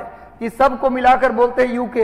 ये नंबर 1 कर दो, यहां पर नंबरिंग कर देते हैं, नंबर 1, नंबर 2, नंबर 3, नंबर 4, यानी 1 + 2 + 3 + 4, इसी को बोलते हैं यूनाइटेड किंगडम। क्या बोलते हैं भैया, यूनाइटेड किंगडम, जिसकी राजधानी है लंदन, जिसकी राजधानी है लंदन। जो नीचे वाला है इसको बोलते हैं दक्षिणी आयरलैंड। दक्षिणी आयरलैंड ये अलग देश है। ये क्या है भैया, ये एक अलग देश है। ये 6 नंबर जो है, 6 नहीं 5 नंबर जो है, ये अलग देश है। तो भैया यूनाइटेड किंगडम पूछा जाए किससे मिलकर बना हुआ है, तो बोलेंगे स्कॉटलैंड, वेल्स, इंग्लैंड और उत्तरी आयरलैंड। तो नोट कर लीजिए, ड्यूनाइट तूफान कहाँ आएगा, तो इंग्लैंड में। एकदम याद कर लीजिए। इस सेशन का ये अंतिम सवाल था। कैसा लगा सेशन, एक बार कमेंट करके सभी लोग, जितने लोग जुड़े हो, सेशन को देख रहे हो, सभी लोग प्लीज कमेंट करने में कंजूसी मत करो। कमेंट करके बताओ कैसा लगा सेशन, कैसा लगा सेशन, नॉलेजफुल रहा या नहीं रहा, आप जरूर कमेंट करके बताएं। सेशन अच्छा लगे तो एक लाइक बटन है, लाइक दबा दो, लाइक कर दो, कमेंट कर दो। यदि मेरे लिए कोई सुझाव है तो भी दे दो कि सर मेरे लिए ये कर दीजिए, तो मैं जरूर करूंगा आपके लिए। किसी हालत में एसडीएम डीएसपी बनाना है, इस मिशन एसडीएम मिशन डीएसपी को लेकर चला हूं, पसीने जितना बहाना पड़े बहाऊंगा, लेकिन इस बार कराऊंगा। तो भैया सेशन के साथ रोज जुड़ते रहिए शाम 5:30 बजे, और टेलीग्राम चैनल से जुड़ जाइए। टेलीग्राम चैनल है मिशन 50 आईएएस का, मिशन आईएएस का, doctor Ranjeet Kumar Singh sir IAS है उनका। ये भैया 3 टेलीग्राम चैनल, तीनों में जुड़ जाइए ताकि इसका पीडीएफ आपको मिल जाए। और एक हिदायत है, अगले दिन जब करंट लेकर हम आए उससे पहले इस पीडीएफ का कम से कम 5 बार रिवीजन हो जाना चाहिए, प्रिंट आउट निकाल करके। ये मेरा आदेश है। तो कैसा लगा सेशन कमेंट करके बता दो। Thank you, all the best, God bless you. मिलते हैं कल 5:30 बजे शाम को, तब तक के लिए शुभ रात्रि।